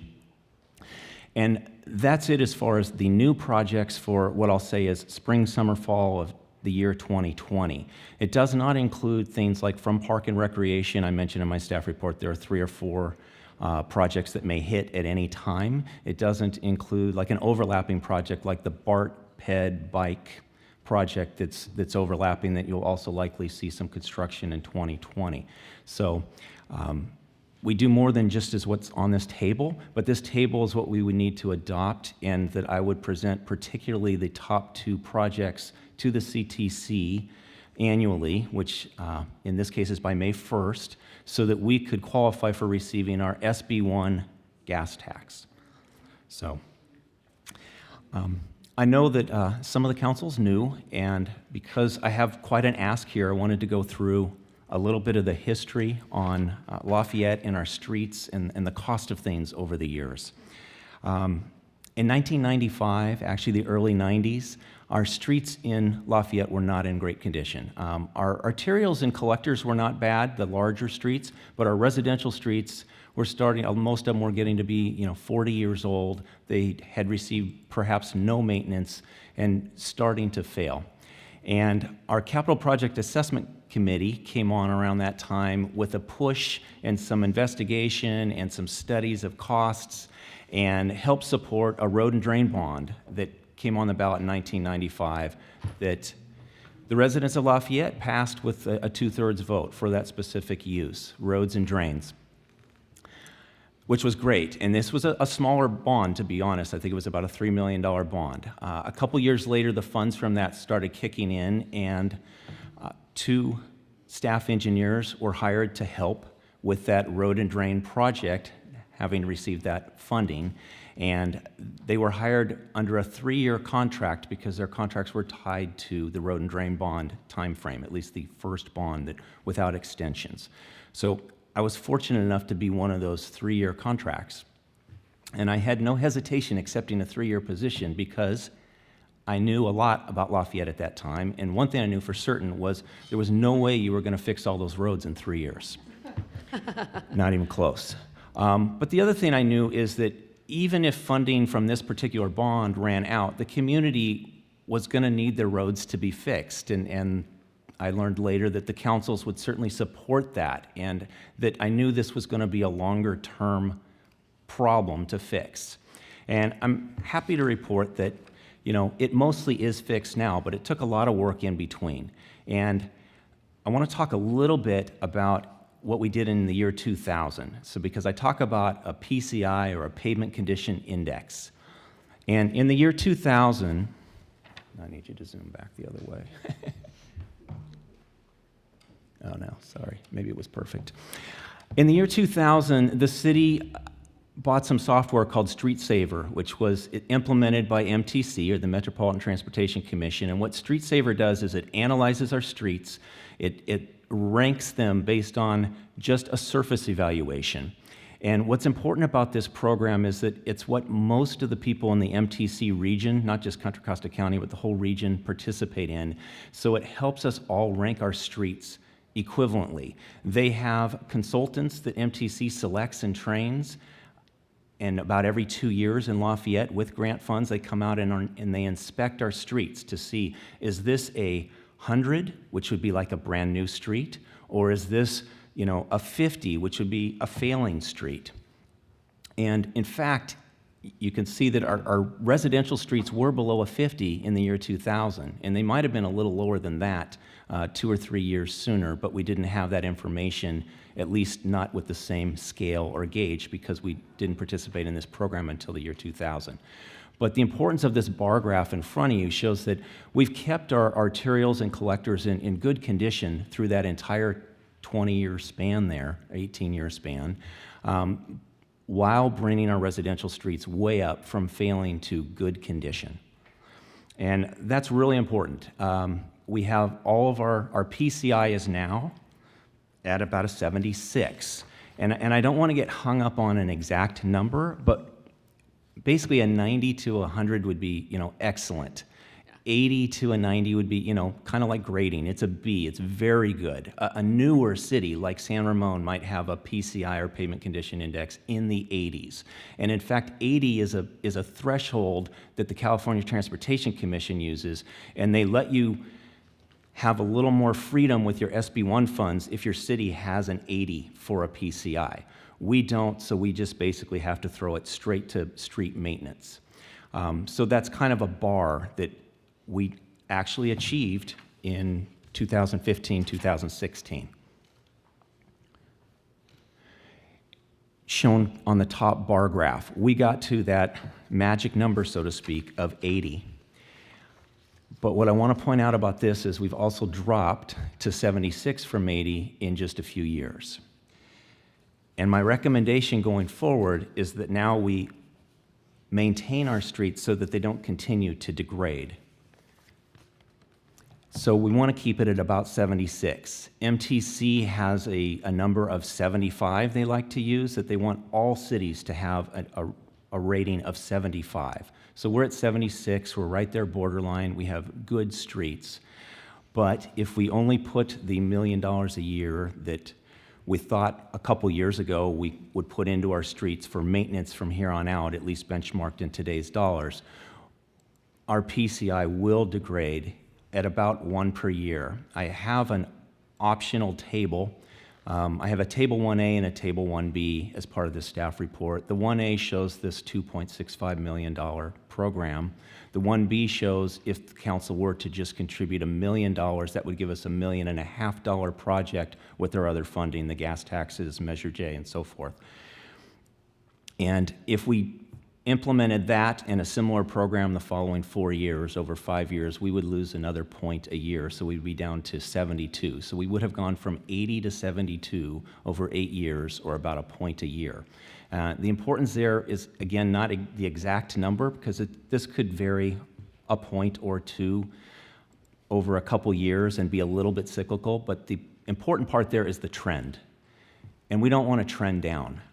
If we continued to trend down for 20 years, we'd be where we were 20 years ago, and that was a very difficult climb to get over the top.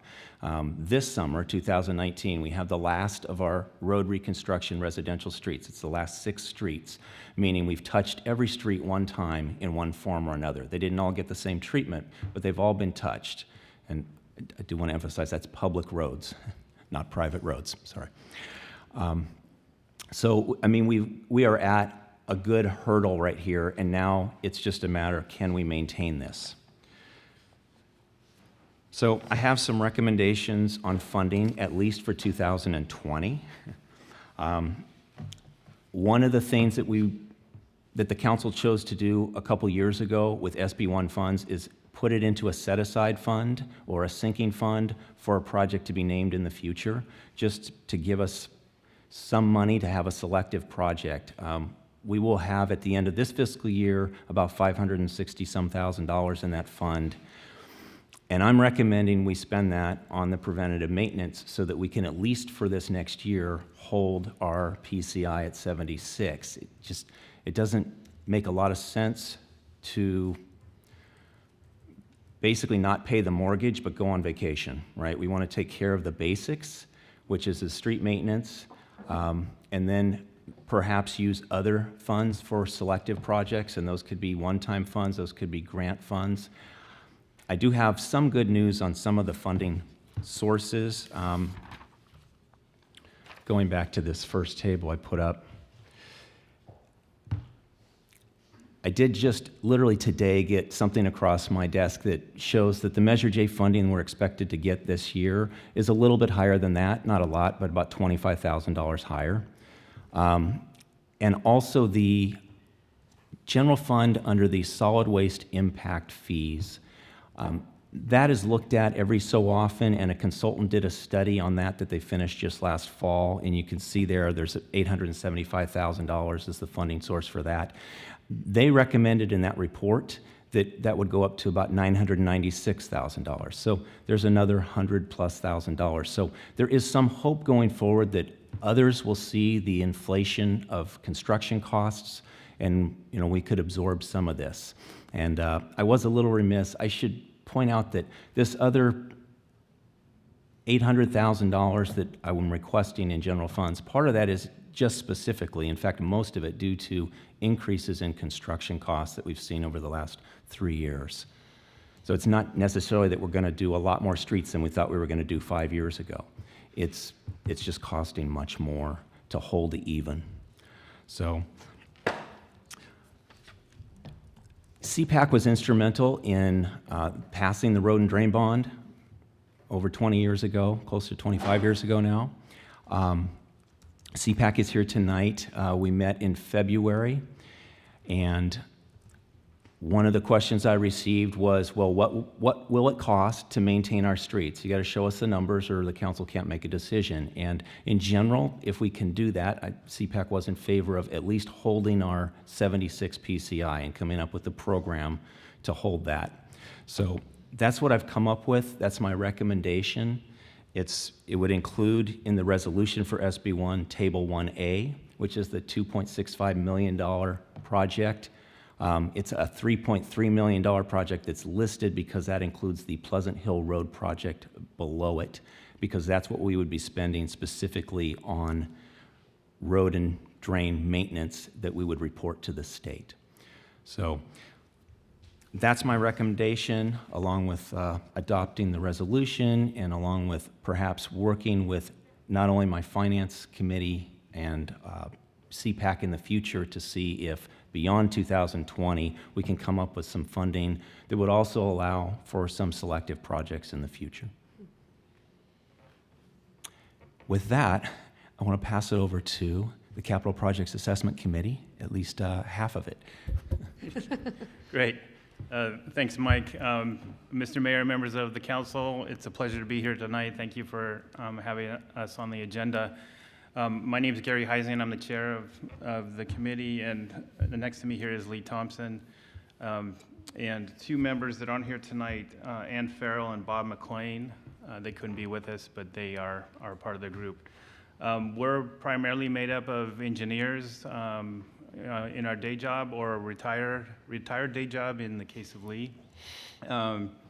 So we work with staff, and we're happy to say, as Mike mentioned, our streets are in very good shape. I wasn't on the committee in '95 when we went forward with the additional efforts, but I've been on probably about 10 years, and I think Lee was around it. Were you on then, Lee? I think from the very beginning. I don't know if it's 20-some odd years.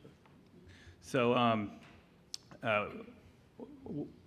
the beauty about coming to the council on the same night as staff making the report and coming after staff is they've said everything. So what I can say is, from our perspective, from the engineering perspective, the PCI, when a road starts to fail, the roads fail very quickly, especially if you don't put the effort into it and the maintenance, both the preventative maintenance as well as once a road's gone too far, you need to do the full reconstruct.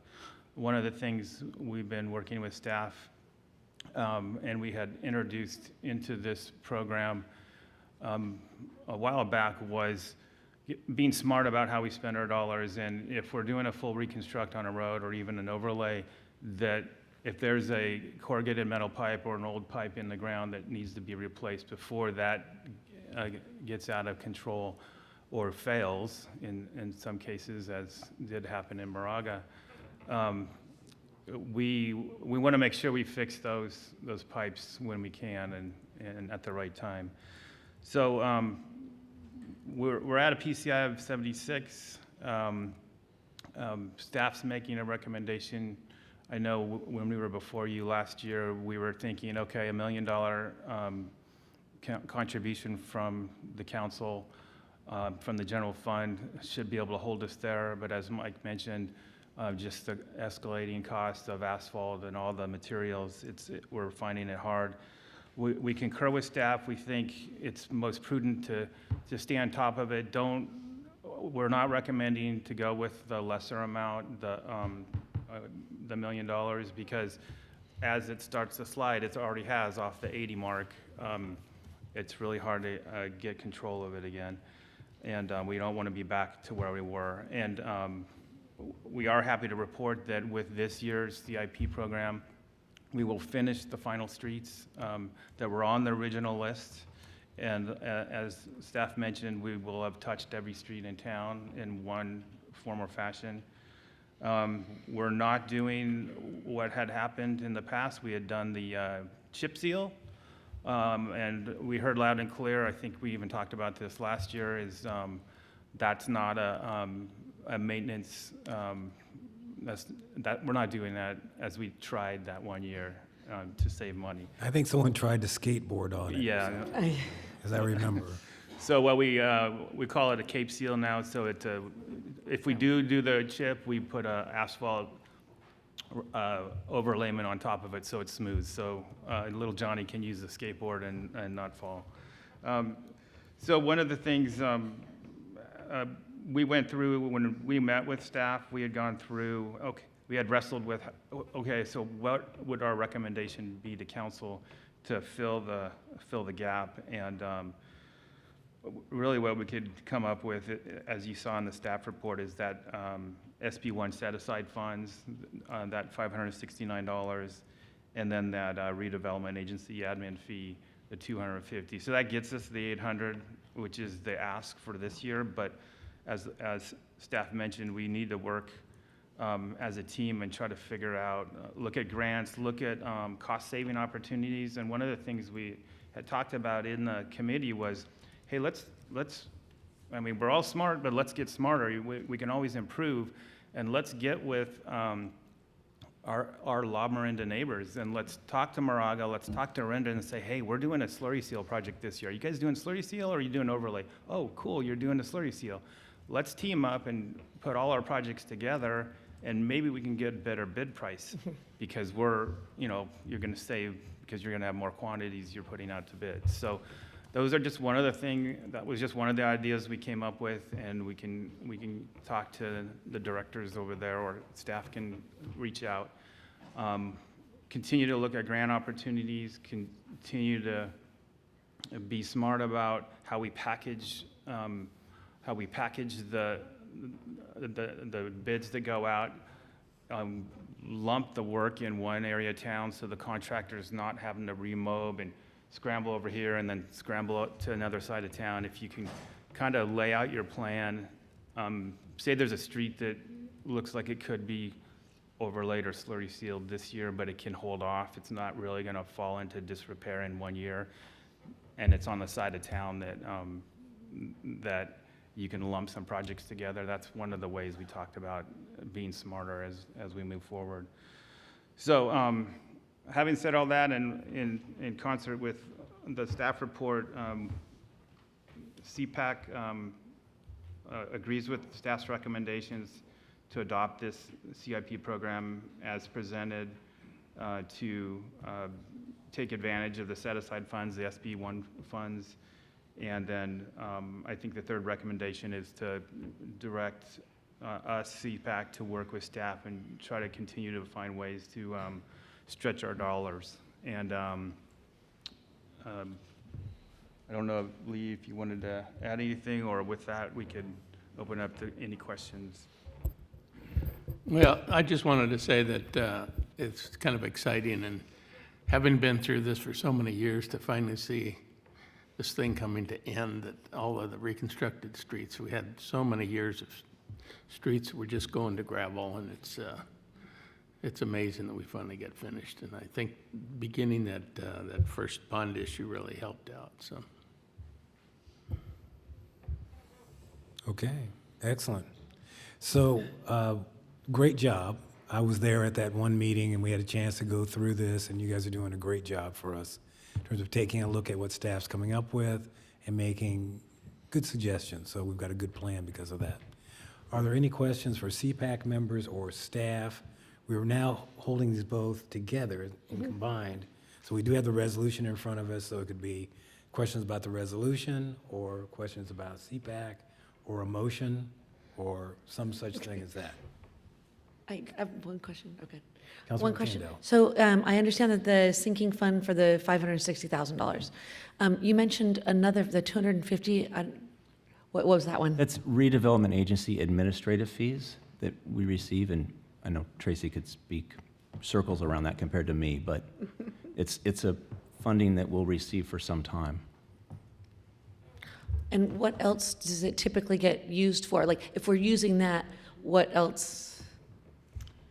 So this was actually a happy surprise. This is the first time that we've ever put in for that $250,000. It's actually a minimum amount. In the past, we did not generate enough increment to take that amount. We were paying off our debts. And so this year we claimed the $250,000, and since it's written into the legislation, that's the minimum amount you can request. So, so it's new money, and we felt that, you know, given that this was a priority, that if we have a new revenue stream coming in that we actually haven't earmarked or haven't used for something else, that it would be painless to sort of redirect it over to the roads. Great, thank you. Okay, other questions? Councilmember Burks. Yeah, I'd just like to echo Vice Mayor Anderson's comments and commend both of you and your colleagues. The CPAC committee is, I think I was liaison of the CPAC committee my first year on the council, and you do a fantastic job for the community. I think unsung hero might be an appropriate term for the committee. The work that you do along with our city engineer really does make our city. I guess my question really is, might be more rhetorical than anything, but you know, our new governor, Gavin Newsom, threatened to withhold SB1 revenues for cities that don't develop housing to his liking, and he made those comments in his sort of state of the state address several months ago, and I believe that would be unconstitutional and probably be challenged in the courts. But if that were the case and we weren't able to see these SB1 funds, would we just place things on hold or just do the best we can with the money we have? So we would do the best we can with money we have. I believe you'd see some court cases on that if that were to happen, because I don't think the language is in there that allows that to be withheld. Because I have looked at it. If it's withheld kind of uniformly across the state because none of us are meeting those mandates, it possibly could help us. We're getting $400 and some thousand a year, and I talked about the increase in prices. Part of that increase in prices is because you've got $500 million just put into the state, but they didn't add $500 million worth of contractors. So now we have, you know, I see. 1,000 contractors vying for a lot more work, and we've got contractors that used to do our $800,000 jobs that won't do anything less than $10 million now. And we had contractors that didn't bid our last job because they said there's no way we could start it for at least 3 months after you'd want us to. So we put together a bid, and we just finally decided not to even submit it because we'd just be fighting with you over when we'd do it, because we probably wouldn't start until the fall rather than get the work done through the summer. So part of that environment is because there's been an influx of money into the state. And Lafayette doesn't get a lot. We get $400,000. In fact, I put 410 in my table. We were estimating 420 2 years ago. It actually came in at 407 is what we've heard. So, you know, it really depends on how many gallons of gas Americans buy, well, Californians buy, and, you know, how much we'll get. And then that distribution is based on vehicle miles and population. So, you know, we don't vie well for that, but we've seen our prices on a $1 million job go up by that $400,000. So we do the best we could, but it may not hurt us overall as far as maybe how much we could get done. Okay, thanks for that. And my other question, so the use of the money from the sinking funds, and what I heard you say, well, at least for 1 year, hold us at 76. Is that correct? That is correct. So are we going to be having the same conversation next year at the same time? Yes. So and you guys are doing a great job under some very hard financial circumstances that are, we have to deal with all the time. I'm generally concerned that we're dipping into our general fund more and more. We have unfunded mandates. I don't know if you guys already talked about the downtown core area, and or if the agenda was moved. I apologize for being late. The only thing I would ask is what are the conditions for a sales tax measure specific to directed towards maintaining our streets? What would need to pass? Is it a simple majority or is it a 2/3? It is 2/3.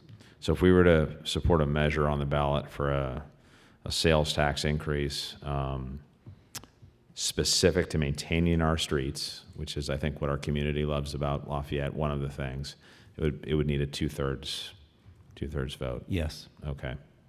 And just as an add-on to that, maybe I'm forgetting here, it's been a long day. Where are we at right now with our sales tax? Do y'all know? How much more do we have?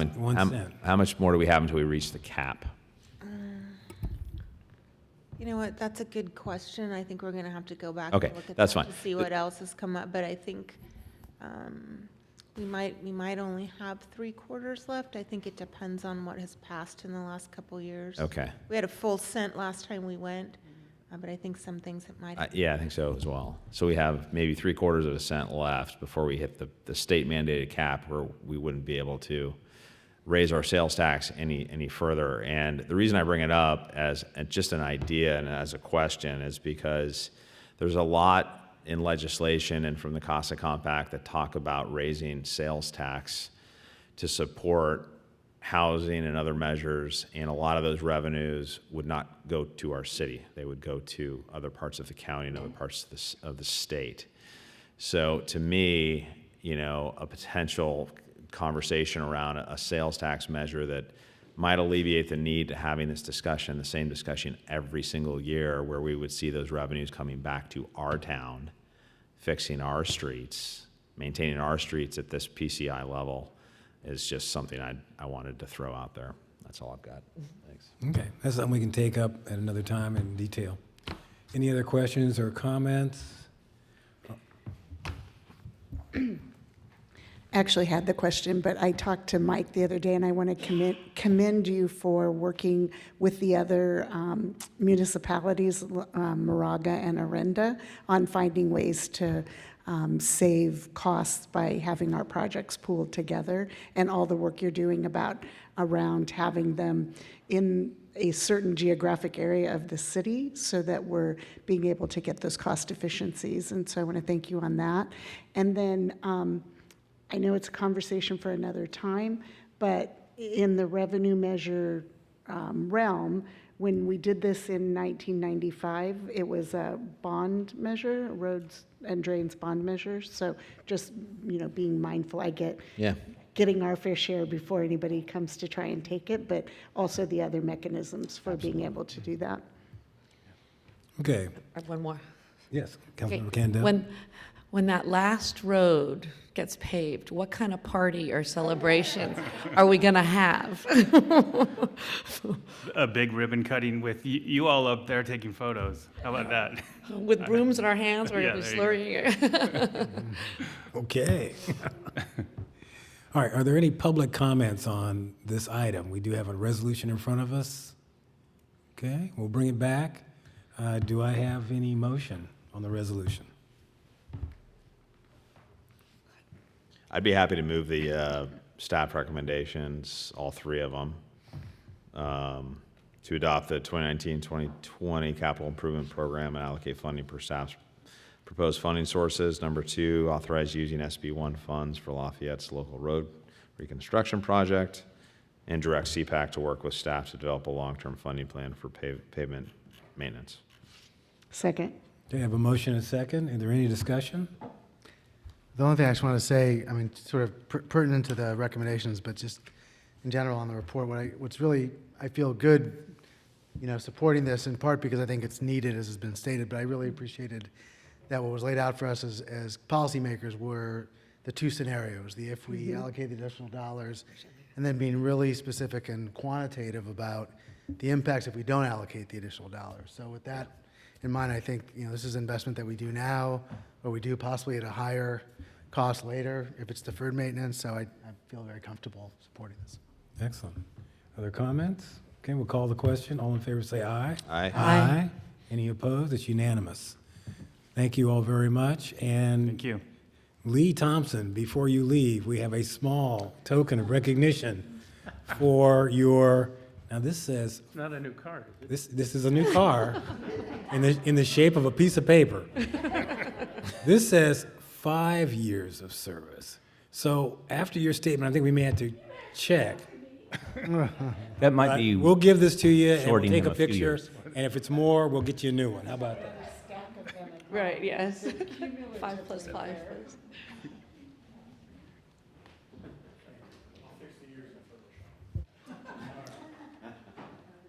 I can. You made it.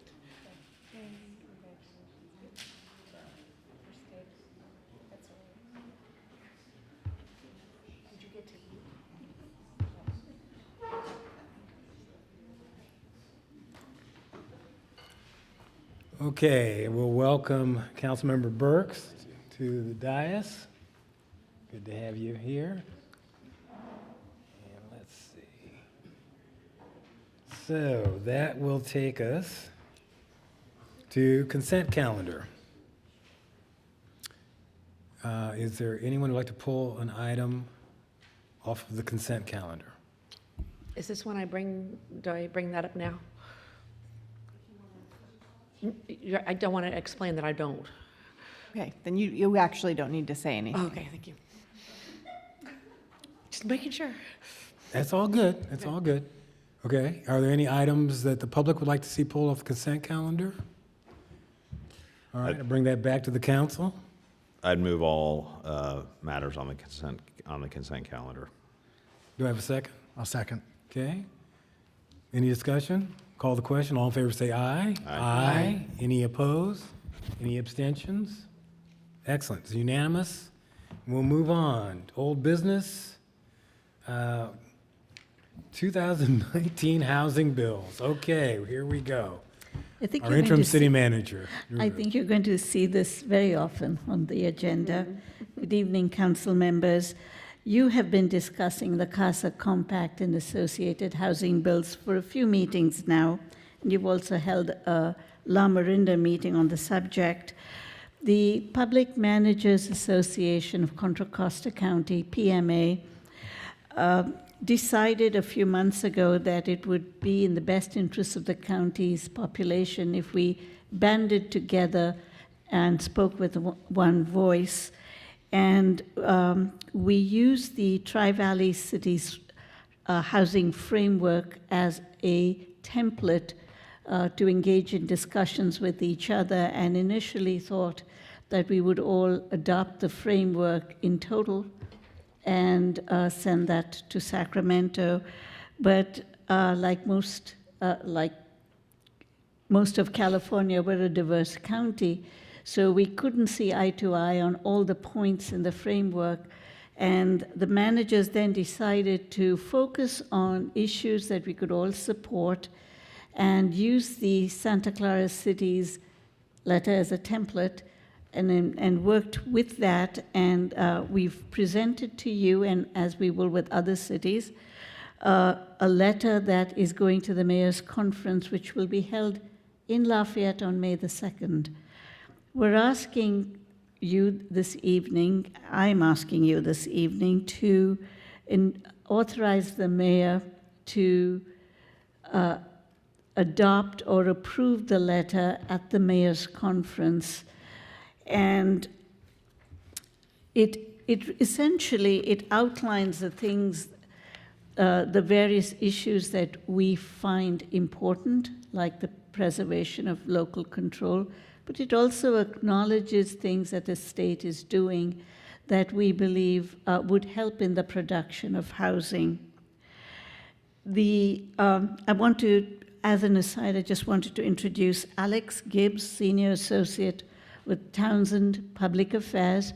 Townsend is a legal advocacy group that I, as city manager, have hired for 1 month, pending your consideration and approval this evening to hire the firm for a period of 1 year. So I know that Alex has worked with the Tri-Valley cities to draft the framework and has also played a part in the PMA letter through the Tri-Valley cities. If you have any questions about pending legislation and where certain things stand, he would be happy to talk to you about it. So the recommendation this evening is to direct the mayor to support the resolution or approve the letter, the PMA letter. Additionally, I think the Tri-Valley framework, which is now a draft county framework, really gets into the detail of why we oppose a one-size-fits-all position that the state seems to be taking. So I would ask that you consider adopting a local framework, be it at a La Miranda level or at a local level, with a local resolution during your first meeting in May. It's not urgent that that be done today. What is urgent that you show a sign of support, if you so desire, on the PMA letter. And I would be happy to answer any questions. And I just wanted to let you know that this evening, actually at 4 o'clock, I received a letter from the PMA with another letter, an email from the PMA with another letter opposing AB 1487, which is a CHU bill that creates the Regional Housing Agency. So they have drafted a separate letter. You did not have the time to read it, nor have I, but it really, I've had a chance to look at it. It essentially says we don't need another level of bureaucracy. We don't need the taxpayers' money spent in that bureaucracy, and that the local housing agencies and the local jurisdictions can take care of the funding for housing. I do know that Alex has an update on 1487 as well. I'd be happy to answer questions. Okay, Alex, do you want to give us an update on 1487? And then we'll open up, we'll just go right there for now. Thank you Get so you up much. here. Mayor and members of the council, thank you for that introduction. I am Alex from Townsend Public Affairs. Like the city manager said, we've been working heavily on the CASA Compact since it was introduced in December, really, of this year. 1487 is scheduled to be heard on Wednesday at the Assembly Local Governance and Housing Committee. We will be in attendance at that committee. Our understanding is that at the moment, the bill will receive significant amendments at that committee. Whether or not it manages to advance we'll see on Wednesday, essentially. But in its current form, it will be greatly amended. So I wanted to make sure that the council was aware of that. We currently don't have a copy of those amendments. However, when we do, we will be providing that to staff and council right away. Excellent, okay. So why don't you wait there? There may be questions for you. Do we have questions for staff or for Alex, Councilmember Burks? Just a question about to the interim city manager, your last statement about a revised letter that you just got before about not wanting a regional housing agency. So number 2 on the draft letter in the packet states that we support regional solutions. Oh, good point. that take a balanced approach and consider the needs of housing and transportation. Is that, do you believe, in conflict with what you saw tonight? I don't believe it's in conflict, and maybe it can be articulated better Okay. to make sure that we differentiate between the two. What we're really saying is that housing cannot be considered in isolation. It has to be considered regionally with the regional transportation network and with the environmental issues as well. Whereas, and I do have copies of 1487 because it arrived so late. I'd be happy to give this to you, but I thought it wasn't sufficient time to read it. Well, I think we've had a quick synopsis of where it stands. Why don't we just work with what we've heard for now? Yeah. Okay, other questions? Councilmember Bliss, did you have a question? Or? Yeah, I just had a question. I know we're going to look at the 1487 letter at some point more closely, and thanks for the update. It's really helpful. I know I'm not going to ask you to speak to amendments that you haven't seen the text of, or that the text might not even exist for yet, but do you have any sense from what you've heard of, any idea what the general spirit of some of the amendments might be going to, or kind of what, sort of what they ultimately try to achieve in terms of moving 1487 forward, even sort of broad brushes? Certainly. So I can speak to that. Previously, some of the concerns with the bill were that it was going to be authorizing this additional entity to be overseeing housing policy, and that at the moment it was going to be a bureaucracy that was not really accountable to the public here in the Bay Area. So one of the amendments that the author was willing to work towards was identifying existing local agencies. I believe MTC and ABAG were the identified agencies, and 9 members from each of those were going to make up an 18-member board, all of which were publicly elected individuals. I don't know exactly how they settled on 18. There's been some consternation over just the size of that board, and our understanding is that some of the amendments could be used to either pare that down or make it more accountable to the public. Thank you. Okay, other questions? Councilmember Kendall. So I thought that people on MTC weren't necessarily elected officials. Do they have to actually be from the board of, so does the board have to be elected officials? I was not clear that they actually had to be. My understanding was that that was the goal ultimately to get members that were directly elected. But once again, to your point, MTC actually hasn't even stated that they want to be the entity to perform this role. Okay. So that's also a level of consternation. I didn't want to necessarily speak to what could occur on Wednesday, but it looks like the bill is facing some uphill challenges. And whether or not those amendments get it out of this committee or if it becomes a 2-year bill, that'll be seen on Wednesday. Can I add on to that? Yes, please. Question, and Steve brought this up, and I was thinking about it as well. So now the city of San Francisco and the city of Los Angeles have both made, pretty amazing votes against like SB 50, and the comment is like, does that really matter? Is that going to make any difference? What is the feeling? So yes, short answer is yes, it will make difference in terms of what amendments the author is willing to accept, especially on SB 50, as Senator Wiener does represent San Francisco. Having that criticism or constructive criticism from his own community will move him a little bit closer to the middle of the aisle, if you will, on some of these amendments. However, if you recall last year, his work on SB 827, there was also divided support, we'll say, amongst his district, and he continued to persist with that bill.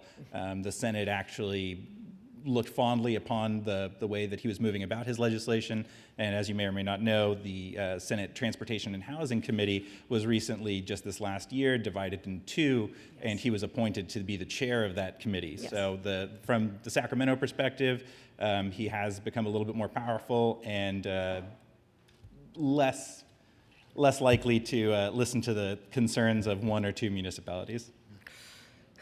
Okay. Even a large municipality. In really large ones. Even his very His own. Even a city and county. Even his very own. Okay, thank you. Councilmember Geringer, you have a question? So I have a question, and it actually goes back to our previous discussion on the transportation and roads and SB1, but it has to do with housing, so I think it's going to fit into this, and hopefully my colleagues will let me ask it. But can you give us an update on where the any legislative any legislation is relative to the governor being able to punish, encourage cities to move forward with their housing goals by taking away SB1 Certainly. funds? Certainly. So to Councilmember Burke's comment earlier regarding the governor's State of the State address, that was what was later described as an off-the-cuff remark by the governor, and it sent his staff into a frenzied mode of, one, looking into the constitutionality of that issue. The governor's staff has since backed away from those ideas, really. However, Assemblymember McCarty from Sacramento has introduced AB 1568, which would do just that. Once again, questions about the constitutionality of the bill, but that is currently advancing. It has, I believe, until next week to make it out of its policy committee. Yeah, so that bill is moving forward at the moment, but once again, there's a lot of opposition. If you can imagine the opposition to SB 50, every municipality could be impacted by AB 1568. So there's overwhelming opposition. I would see that bill, if it does advance, becoming a 2-year bill, but that is one that we're working on and monitoring very closely. Thank you. I had heard that he's getting a lot of pressure to take that particular element out of that bill, so thank you. Okay, any other questions from the council? Would anyone from the public like to speak on this item? Would you bring a speaker slip forward? Okay, yeah, okay. This one. Dan DeBoucher? That's correct, Mayor. All right, you have 3 minutes. Good. Thank you, Mayor Mike Anderson and members of the council, members of the staff. My name is Dan DeBoucher. I'm a resident of Miranda. You may remember me addressing you when we had the La Miranda session here on the 6th of March, okay, right after our guests from MTC presented the CASA Compact. And they gave you a list of bills, and one of the first things I said is that the bill's incomplete. They don't have David Chu's 1487 on it. Okay, and they told you, well, don't worry about this regional housing element. It's just a technical assistance group. You remember those words? I don't know if you asked the question or someone from Moraga, but what about this RHE that was in the compact, item 10? And Rebecca and Ken Kirchie, our 2 guests from MTC, really poo-pooed it. Well, Rebecca is their legislative liaison. The very next morning, David Chu populates the spot bill 1487, which I told you. I told you he was carrying the water for them on the legislature. You remember that? Rebecca cringed on that. But they knew that that bill was going to be populated, and they didn't tell you. Now, the bill has already in it I'm happy that you got Alex on board from Townsend. I've been trying to convince Miranda to do that for the last 6 years. It is a smooth move. The cities don't have anything to say in the legislature. You just completely get run over. So I think it's a smooth move. But the proposed amendment to 1487, the 19 members, is already in the bill. Now, the only thing that's not in the bill is property tax increment revenue sharing. 1487 carries everything but that. And I think you recall Rebecca saying revenue sharing was off the table. Well, the MOFD, the Moraga Orinda Fire District, was very concerned about it. Their budget is 87% staff. They can't afford to share $1 of revenue. Otherwise, they're going to throw firemen and EMS out on the street. So they hired an outside attorney, or they had their outside attorney, to do an analysis on 1487. I have 2 pages here. I hopefully shared with NERP and Cameron a little earlier, but I'd like to give it to you, Mayor Anderson, which outlines this bill. Basically, it sets up an organization called HABA, H-A-B-A, which is this new super agency, and it does everything for housing what MTC does for transportation. It grabs all the dollars for the money going into affordable housing and controls it through one entity, and then they take their cut, just like MTC does with Transportation Fund. I can tell you, they want this bill worse than anything else. In my opinion, SB 50 and all the rest of them is a distraction. This bill has gone through the Assembly Housing. It's got a 5-2 vote. It's in local government, as Alex said, on the 24th at 1:30. Okay. Then it goes over to the Senate. But this is the money bill. This is what they really want. This is what they control. So, Mayor, I'd like to give you the 2-page letter. I hope That'd be you've got a great. copy of it, and then you can share it with your customers. Thank with you your very council. much. Any questions, please? Are there any questions for the speaker? Okay, thank you. All right, would anyone else like to speak on this item? Thank you very much. Okay, we'll bring it back to the council. And basically, at this point, we have the letter, the PMA letter is in front of us. Believe it or not, the Townsend contract is coming up next. We just can't keep these things separated. They're all lumped together. So, any thoughts on the PMA letter? Councilmember Bliss? Yes, I just want to clarify. So first of all, I know I've said this before many times, but again, thank you for an excellent staff report on this. I mean, it's really tip of the cap to Narup and her team for really, with each of these discussions, giving us the latest detail and just framing it in a way that we can really dig into. So I really appreciate that. And I just want to clarify, in terms of what we're discussing and potentially approving moving forward with, it's the letter part of it. It's not the very long framework document, because as I understand it from the staff report, the cities couldn't really all agree on a full framework document that everyone liked. So it's the 3-page letter that we're. That's correct. Okay, just want to clarify. So I have once we get into it, I have a couple changes I want to suggest. We are into it. Then let's do it now. Okay. Thanks. I just didn't want to jump the gun. So the one thing I just want to suggest is a possible change, and it's a minor one, but I think it's important in terms of where we're positioning ourselves as a city vis-a-vis CASA and the work of PMA. So if you go to page 1 of we're looking at the April 11th letter. Is that right, Narup? Okay. Where it says, under the position statement, it talks about Contra Costa cities recognize and fully endorse the need for increased housing opportunities, et cetera. And the very last sentence of that, which talks about the CASA compact process, it says, small and medium-sized cities representing 66% of the Bay Area population were not well represented in its creation.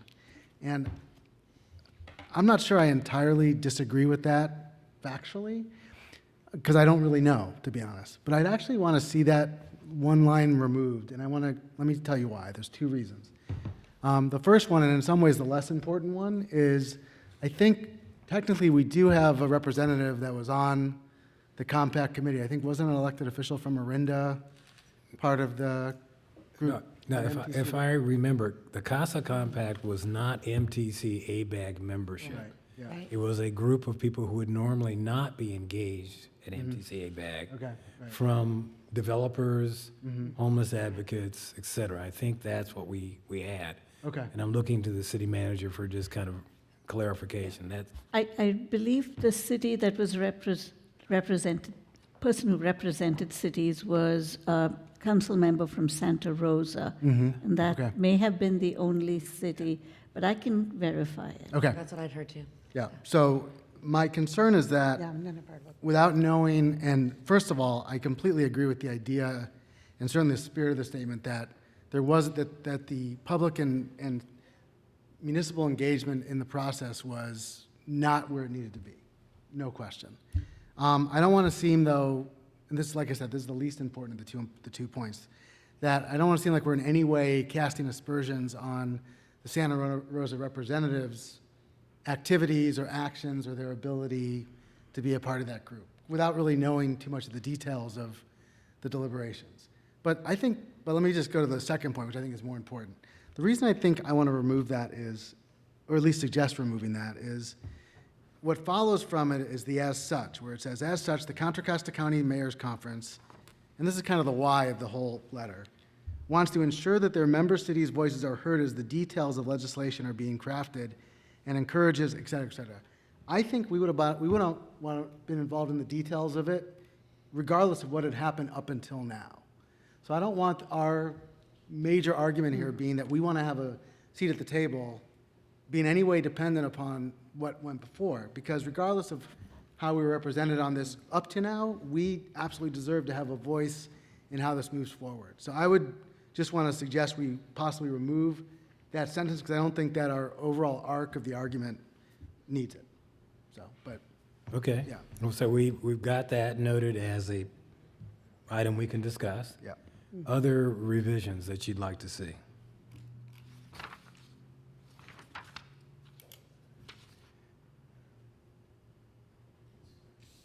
No?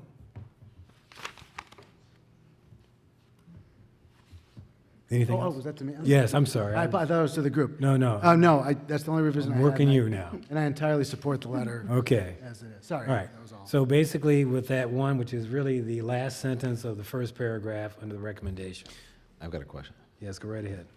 So my question is for Councilmember Bliss, and I completely agree with your reasoning here, but just for the purposes of semantics here more than anything, so if we eliminated that last sentence, the first sentence would then read, "The Contra Costa Mayor's Conference wants to ensure that their member cities." Is that correct?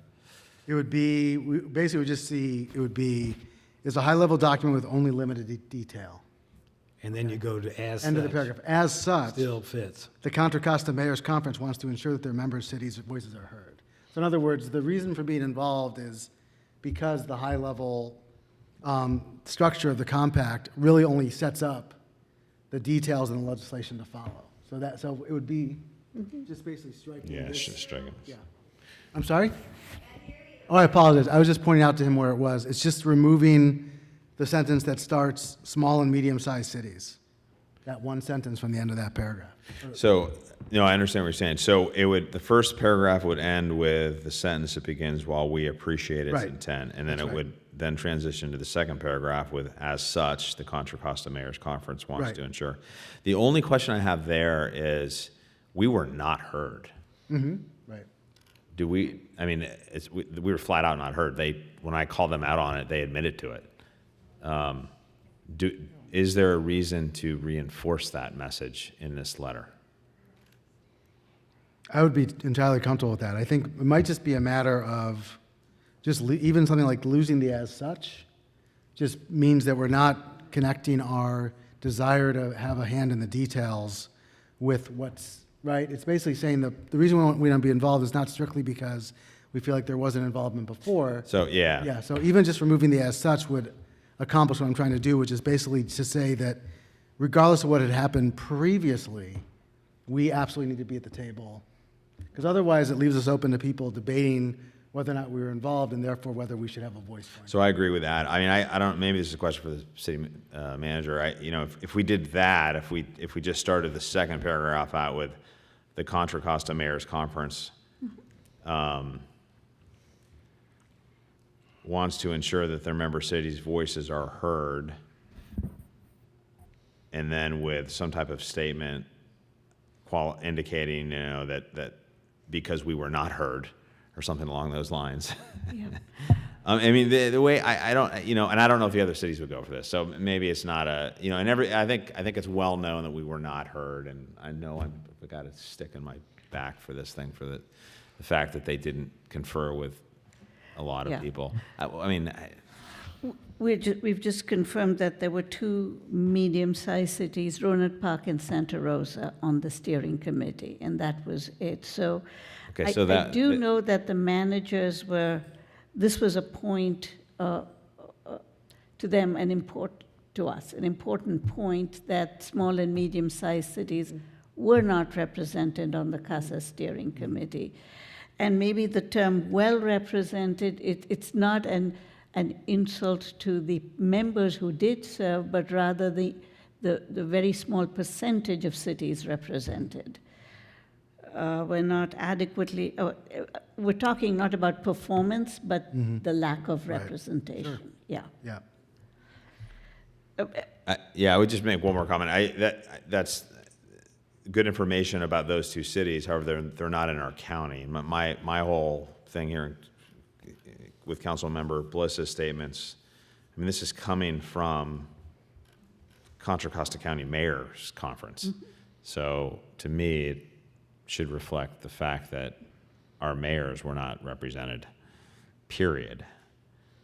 But I don't know if that language is too strong or if it's needed or whatever, because I think personally the way that the letter's laid out is done well. I like the fact that we're indicating what we support first, and at the very end we really get into what we're not supporting. Look, couldn't we, to that point then, I'm wondering, and this is just thinking out loud, I mean, couldn't we for that, I mean, the position statement is about Contra Costa cities. And to kind of pick up on Narup's very helpful elaboration on the details and Councilmember Brooks' comment, can we just say small and medium-sized cities in Contra Costa County? We're not represented. We're not represented in its creation. No city. No city. No Yeah. cities in Contra Costa County. Can we just Yes, just say you would be giving direction to the mayor to make that correction Right. at mayor's conference. right? Yeah. Okay, so if we can just clarify where we are with this process. We are kind of wordsmithing one part of a paragraph, and I don't diminish its value, I just want to point out. But that would be a suggestion we would make at the mayor's conference. Yes. For a modification of the letter. Yes. Yeah. So it's good that we get our position clear, and we can do that. Right. I also think there's a lot more in the following pages that if we're happy with it, then we can spend more time on this. But how about the rest of the positions that are laid out? Can I just move you to other pages? Are absolutely. you Sure, okay yeah. with the rest of the document? Yeah, I've read it closely, and including the background materials, and I'm comfortable with the rest of the How statement. about on this side? Councilmember Geringer? I am comfortable with it. I did provide one tiny little typo to the clerk to have corrected in it before it's sent off. I'm not as hung up on removing that language because I do believe that a lot of thought went into it, and it is important that going forward, we definitely want our voices heard, but I think a gentle reminder that up to this point they hadn't been, even though we all know that we're now talking about the legislation and what's coming down, less about the CASA compact process. So I'm okay with leaving the sentence in, or, because it also comes to the very end of the document and talks about, we invite you to partner with us.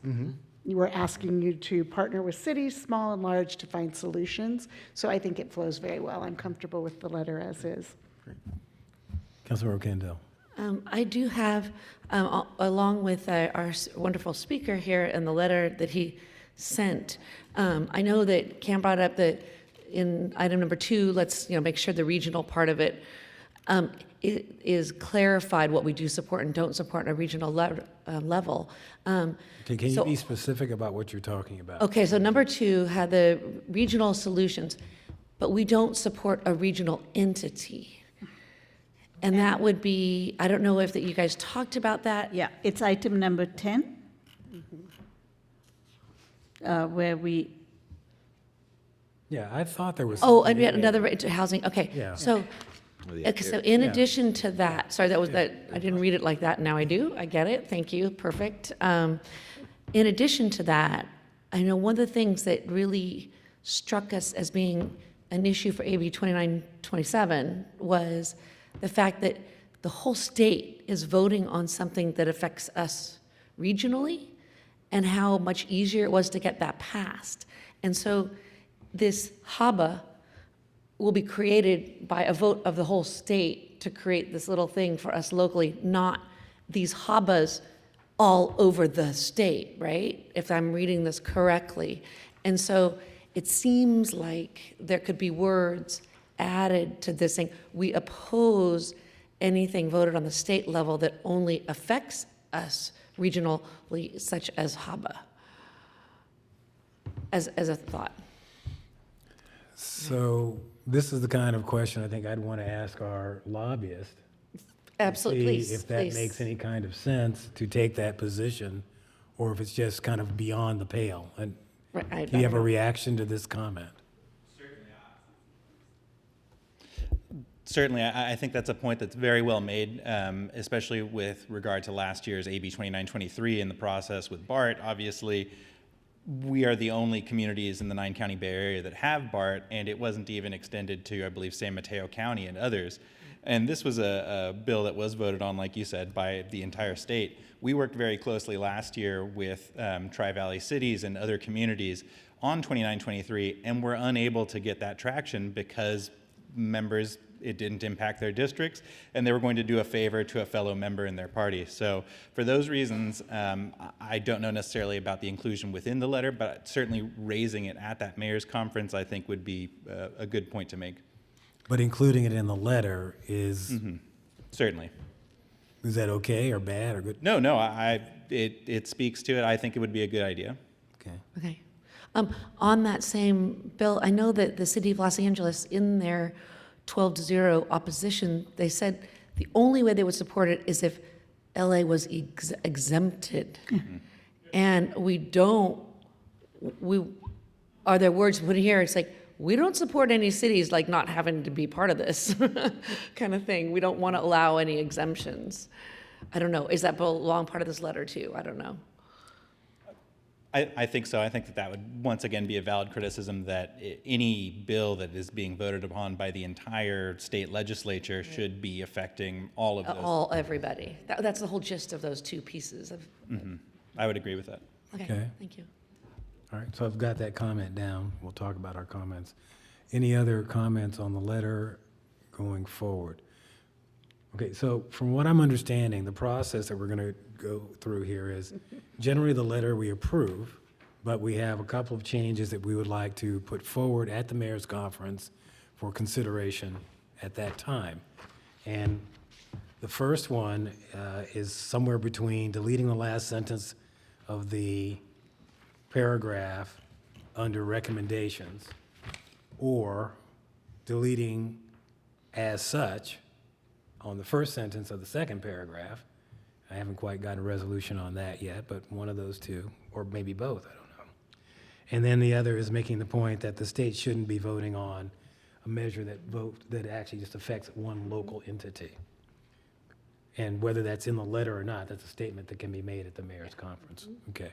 So the second one I got, and that's a note, but I'm still waiting for some kind of resolution between the two of you. What would you think would be best, and then we can decide if that makes sense. I'm not, as I said earlier, I'm not that concerned about the part that has to do with how we describe the prior buy-in. I could leave that paragraph the way it is. The thing I'm concerned about just strategically is that if we tie our interest in being involved going forward to the fact that we weren't involved previously, which I think we weren't, let me be clear about that. It just makes it too easy for somebody to parry this letter by saying, you guys already had your crack at this, so why do you want to be in the mix now? I'd rather just lose the as such, which basically says we weren't involved up until this point, full stop. And also now going forward, it's important that we're involved in the details.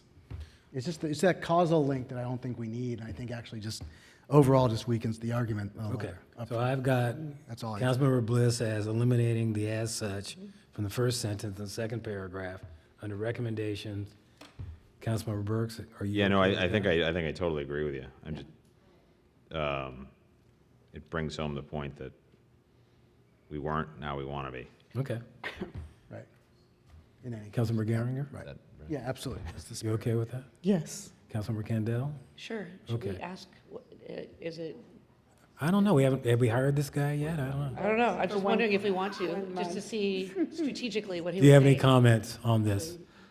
No, I would certainly agree to that. And to Councilmember Burke's point earlier, I think that was acknowledged by the working group of CASA.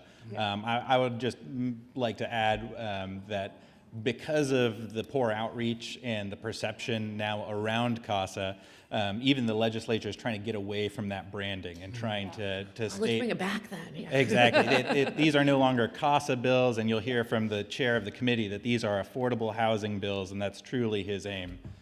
So to your point, I think that would be appropriate. Okay. Okay. Fair enough. So with those revisions to be suggested at the mayor's conference, are we okay with the recommendation that we approve the balance of this draft? So moved. I have a motion. And I second. And I have a second. Any further discussion? Can I just add, Yes. Oh, wait. so sorry? Why don't you go ahead? Go ahead. Can I just add maybe a request for the motioner, and I forget if it was one of Teresa. you, that we also direct staff to prepare a resolution based on the county draft for consideration at the next meeting for us. So, Oh, yeah. and the reason I'd like to include that in the motion is so we can get something on the books for us specifically to use when we go out and talk to our colleague mayors out and about, and we have an actual document that we can give to them. So I'd make that request. Okay. That So you want to modify the motion? I would like to hear from the interim Excellent. city manager. I just had a clarification. So there are only two changes to the letter. One has to do with the deletion of "as such." Correct. And the second is that, that we oppose bills on a state level that impact only one region. Yes. Is that- and The state shouldn't be voting on a measure that is a local measure. Yeah, and I'd be happy to work with And Alex on. including, and no city should be exempt. Right? That was, he said, like LA shouldn't be able to exempt themselves from this. It should affect everybody equally. Okay. I would be happy to work with Alex on suggested language for the mayor's conference so you can present it. Excellent. Okay, so you got the "and no city shall Yep. be exempted." Yes. I put the ED on the end. Perfect. Okay. All right. Are we good with the resolution? Yes. Okay, so we have a I am modification to the, amenable to modifying the motion to include the support of the letter with the changes that we've discussed, or that we will bring up at the mayor's conference, and the resolution asking staff to come back to us with, so we can develop our own resolution and framework. and the seconder? is I okay? second. Okay, good. Councilmember Bliss. So just some discussion, just a couple thoughts. So first, thanks for all these are great ideas, and I really appreciate us, how we're shaping this. I just have a comment. So on the two other pieces, the no city or area should be exempted, completely agree, and that to me is an excellent idea. I just want to make sure, I don't know how we craft this as part of the resolution. I just want to be really careful when we talk about that we oppose state legislation that only affects one region, to make sure that we're being very specific that it's in this context. That's all I want to say. CASA stuff, right? Yeah. Because, CASA. that's all I want to clarify, because the state could do stuff around boosting housing production specifically in wildfire-affected areas. Yeah. And we don't, Yes. so I just want to Thank be you. just really clear about that caveat. Other than that, I'm Thank you. entirely comfortable with this. Okay, I don't think that requires any modification to the motion, and I think Alex understands, he's shaking his head, so I think we can go forward and call the question. All in favor of the motion? Aye. Say Aye. yes. Aye. Yes. Aye. Aye. I assume it's unanimous? Oh, I said aye. Oh, I'm sorry. Yeah. Okay, and so it's unanimous? Thank you. We've got direction? Yes. And we've got a draft letter. Okay, excellent. I said yes and aye. Excellent, okay. My hearing's going, my wife tells me that all the time. All right, here we go. So that takes us to proposal from Towns and Public Affairs for legislative advocacy services. Before you is a request to hire Townsend Public Affairs for a period of 1 year at a rate not to exceed $5,400 a month, $4,500 a month.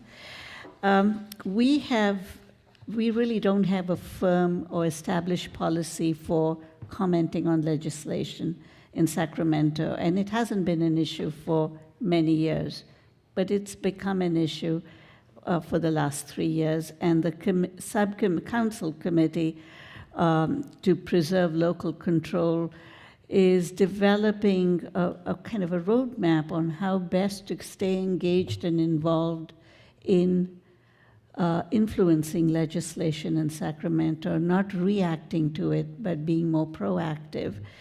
And they've looked at the services of the League, which has been a good partner in more I would say, statewide advocacy efforts and also in educational efforts.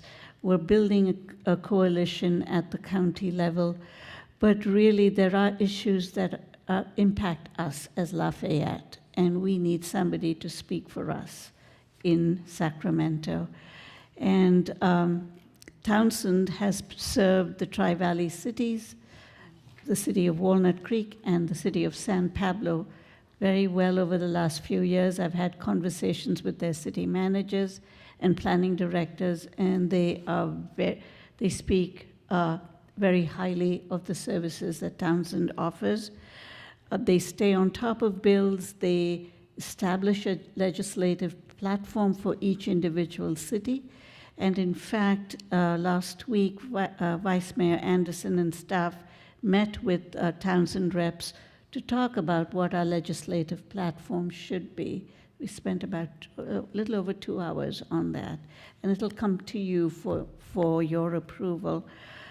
We need many tools in our advocacy belt, and Townsend is one of them. And so I'm recommending that you hire Townsend for a period of 1 year for an amount not to exceed $4,500 a month. This is for advocacy services at the state level. It does not include any advocacy at the federal level. I don't see a need for it at this time. It also does not include grant writing services that Townsend offers. So if you're interested in that aspect of their services, you may want to ask Alex some questions, and you may want to consider it as part of the budget process, but right now it's for legislative advocacy. Okay. Questions, Councilmember Burks? Just one question. So what does your firm do after the governor signs or vetoes bills starting the next day until the new session starts? I mean, I'm sure you stay active, but I mean, do you stay as active as you do during session? Certainly, that's a great question. So we like to stay active throughout the year, obviously, at any time there is an opportunity to affect legislation. A good example of this would be this past legislative session. Obviously, it was Governor Brown's last term, and after he concluded signing or vetoing legislation, he was essentially out of the picture.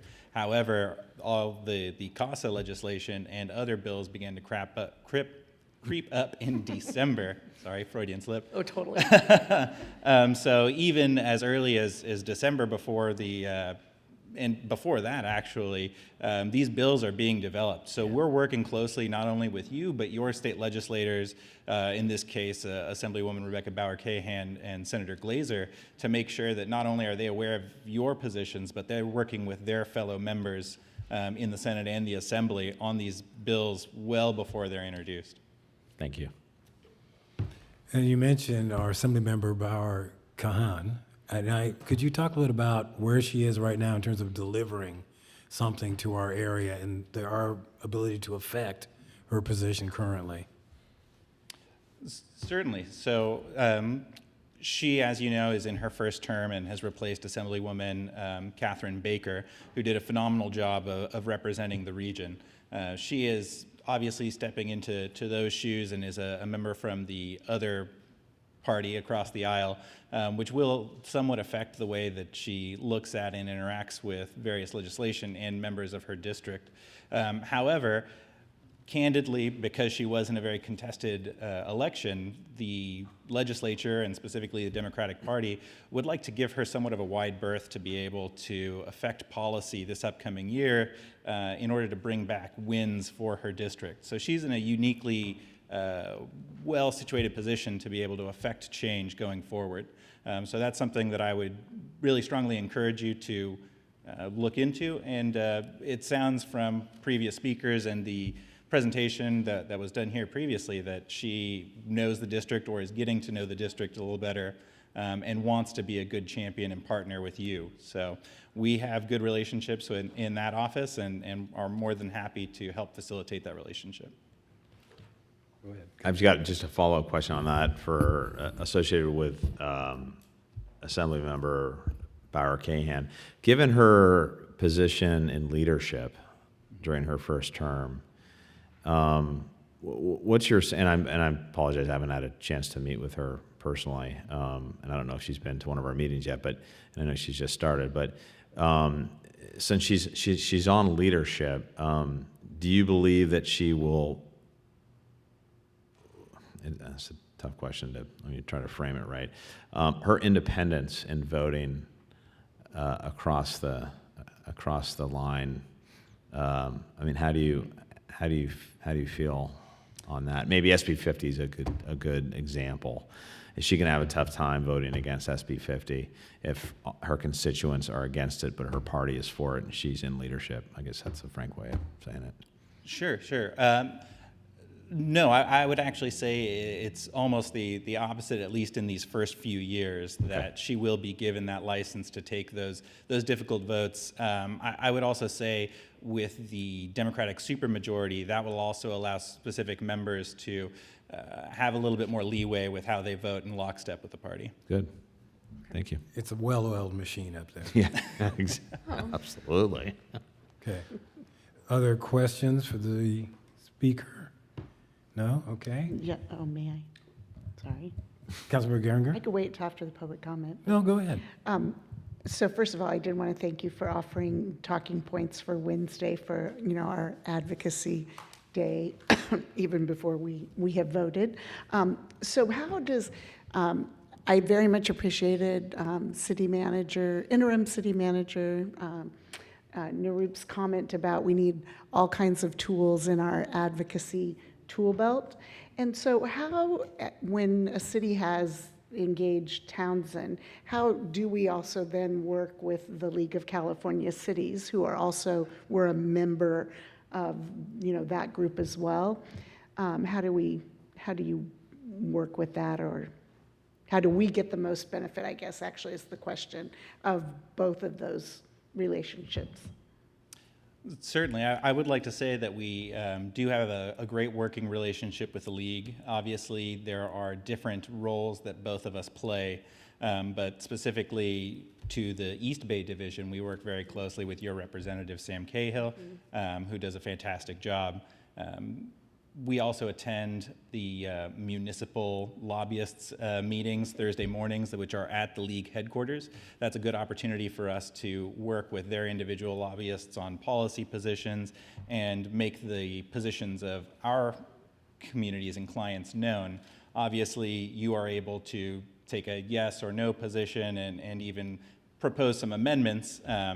But when we attend those meetings, we really give the nuanced perspective. For instance, the city of Lafayette has these positions because you're a semi-rural community, and it's context specific. So really, we're able to do much more focused and nuanced amendments and recommendations, as opposed to where the League might need to take a position that suits all of their members. We're able to get a little bit more specific for your purposes. So may I? Go right ahead. So that actually, so you have a lot of clients in Contra Costa who have similar but diverse needs, as was shown by the development not coming to agreement on a framework. So I think you guys still have Oakland and some other larger cities that may not have similar needs or desires that we have here. How does that balance? I mean, so we've hired you, but Oakland has that as well, and if one of their needs doesn't match up, how do we balance that? Certainly. So that's something that we do take very seriously. Actually, if I could so it's basically Please. the same argument we're making about the League, right? That the League represents the whole state or something, and so they're not going to maybe be as aggressive on behalf of a particular city. So that's the piece on how do we do that. Certainly, and that is a very serious concern that we take very seriously as well.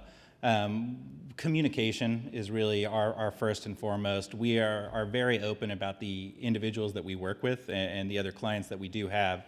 What we like to say is that we are champions for better communities. That's kind of our tagline here, and we represent almost entirely public agencies. But ultimately, as you noted, at times positions can vary and be nuanced. So communication first and foremost to make sure that conflicts of interest are limited, and I can say factually that we have not had any serious conflicts of interest. The president of our firm, Christopher Townsend, does have a standing policy in the event that there ever is a conflict of interest with you and another Townsend client. We'll pay out of pocket for representation for you by another firm that you agree upon. So certainly we want to take the best care of our clients, first and foremost communication, but in the event that there was a serious conflict of interest, we have mechanisms in place. And I saw in the proposal that three of you are the primary representatives to us, and you'll primarily be our sort of face-to-face person with staff, not every one of us. How many clients do you have right now? How many cities? Me individually, or as a... Just you. I looked at the Townsend list, but how many are you representing right now? With Tri-Valley cities as a single entity, or 5 cities, that changes a little bit, but currently with them as 5, I personally would represent 8 cities at a legislative level. However, I do grant writing for additional municipalities as well. Okay, thank you. Thanks, Alex. Okay, other questions? Or Bliss? Yeah, I had a question. And I'm not interested specifically in the sort of the details of SB 50, although, I mean, for the purpose of this question, but I want to use as an example just to get a sense of how your firm just thinks strategically about how to engage with bills as they move through the process. So as I'm sure you know, the Tri-Valley Group, they have this, I'm sure you've seen it and probably even helped write it, in fact, this great grid analysis of like, you know, high concern, medium concern, low concern, possible amendments. I mean, a couple of the amendments in there, just as an example, really caught my attention on SB 50. For example, probably the one that I think we might all agree could be the most fruitful is there's an amendment that says that right now in SB 50, the way it's set up is certain communities, I think they're defined as sensitive communities, and I don't know how it defines them. If they want, they can basically exempt themselves from SB 50 if they go through a community planning process that actually boosts entitlements and density in certain parts of the city, right? And so one thing that's been discussed has been maybe one path would be to amend SB 50 so that all cities, including Lafayette, have that ability to exempt themselves from the height requirements if they engage in a certain type of community planning process. So if that's the type of amendment that you and your clients think, and I'm not saying that we want to go that route, but let's just say hypothetically that to you that's a amendment that has merit. Given, as you described it, your ability to work sort of within the process and bring sort of nuance and detail to the process, just hypothetically speaking, I'm not asking you to commit to this, but how do you strategically approach that type of amendment as part of your work with cities? That's a very good question. So for that amendment, and really for any, it would be one, working with the author's office. Our office does have a good relationship with Senator Wiener and his housing policy staff. We've been working with them, obviously, for the last 2 years. So, you know we have to work within the legislative process. So the first step would be to go to the author to see if it would be palatable for them. If it's not, it's really a non-starter. So those amendments that we have suggested through the Tri-Valley, those have been vetted to a certain extent with Senator Wiener's office. From there, it really becomes the coalition building process and really trying to hammer home. One of the tools that we use is oppose unless amended. So by meeting them halfway somewhat, that's how we get the amendments that we feel that we can live with. And this is a strategy that we've recommended, and as you saw in the PMA letter, first and foremost, we establish a common ground. We understand there's an affordable housing crisis. At the end of the day, we want to meet the same goals as the legislature. It's not just local control, but why do we advocate for that local control? And it's because we feel that at a municipal level, you as local elected officials have a much better sense of your community and what works and what doesn't. So protecting local control is really just saying at the end of the day that you are the best entity to deliver the services to your residents and be their voice. So I kind of got a little bit away from the question, but that kind of speaks to our outlook for proposing amendments and working through the legislative process. Thank you. I just have one other question. Again, just sort of specific, but just to get a sense of how your firm thinks strategically. And I know your reputation and obviously your client list. But one thing I was just curious about, I mean, just again to understand how you think about the process as it moves through. So as I'm sure you know, the League's doing this Legislative Advocacy Day on Wednesday. I can't go into Sacramento, unfortunately. I believe a number of my colleagues are. It's obviously an important day. There's discussions of, Senator Wiener possibly working on some amendments with some of his colleagues on the committee and so on. So just to get your sense of the process, what does a win look like for cities like Lafayette and our peers coming out of a day like this coming Wednesday? So that's a good question. I can't necessarily speak to the League's Advocacy Day, but I can tell you personally for our Advocacy Days, which is something that we really highly recommend. Obviously, when the League does it is a mass day when individuals come from all over the state. This particular year, I believe it intersects with CSAC's day as well. Right. For those reasons, it's a little bit more difficult to judge what a win would be from that day. Legislators are really going to be inundated. It's a really heavy policy committee day, as you know, with local government and the committees on the Senate side as well.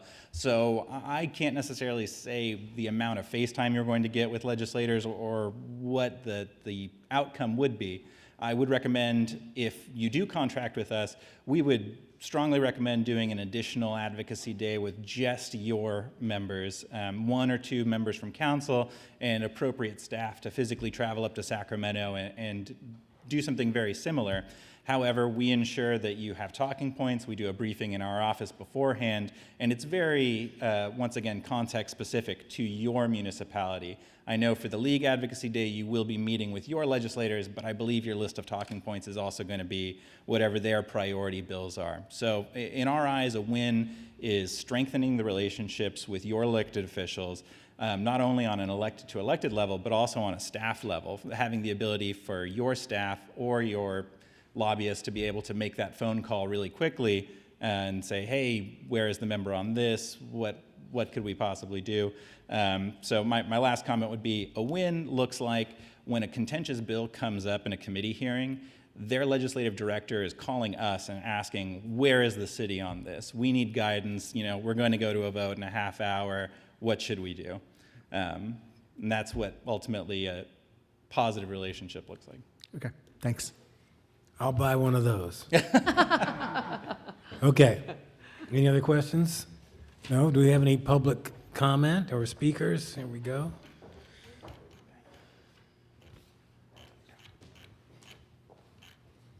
Okay, Lynn Hedane, followed by Marianne Hosington.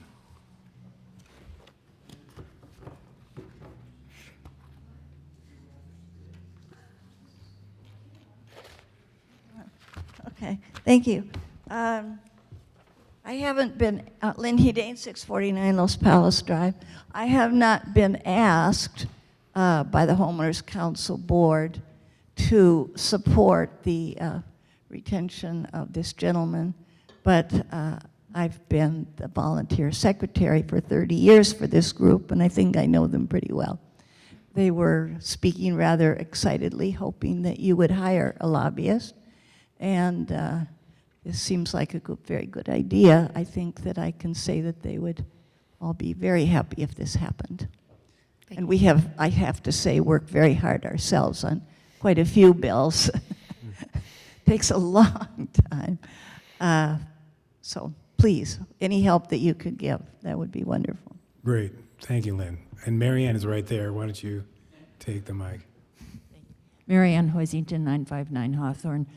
I don't know anything about Townsend, so I'm not speaking about Townsend. I'm speaking about a lobbyist. And I would say yes, yes, yes, please do this, because we don't want any of you five spending the time Mr. Burke spent in Sacramento lobbying for the work that he did when you have so much here to do in Lafayette. You don't have time to do that. And thank you for doing that in the first place. But let's don't have you going off doing that again. You can talk to him sometimes, but don't go off spending your time doing that. Spend it with your families. I want to disagree. I want all of you up there. Okay. Thank you.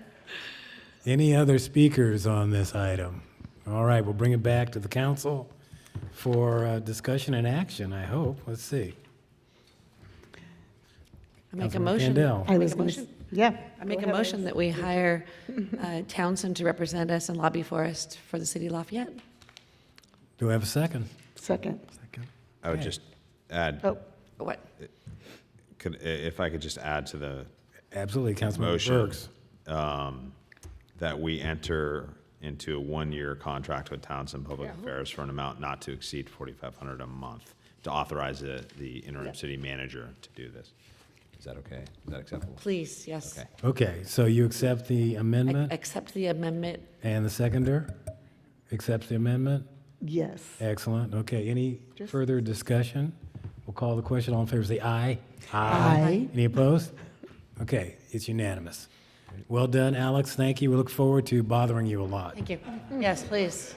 Okay. What was your email? Kidding. Okay, that takes us to council commission reports.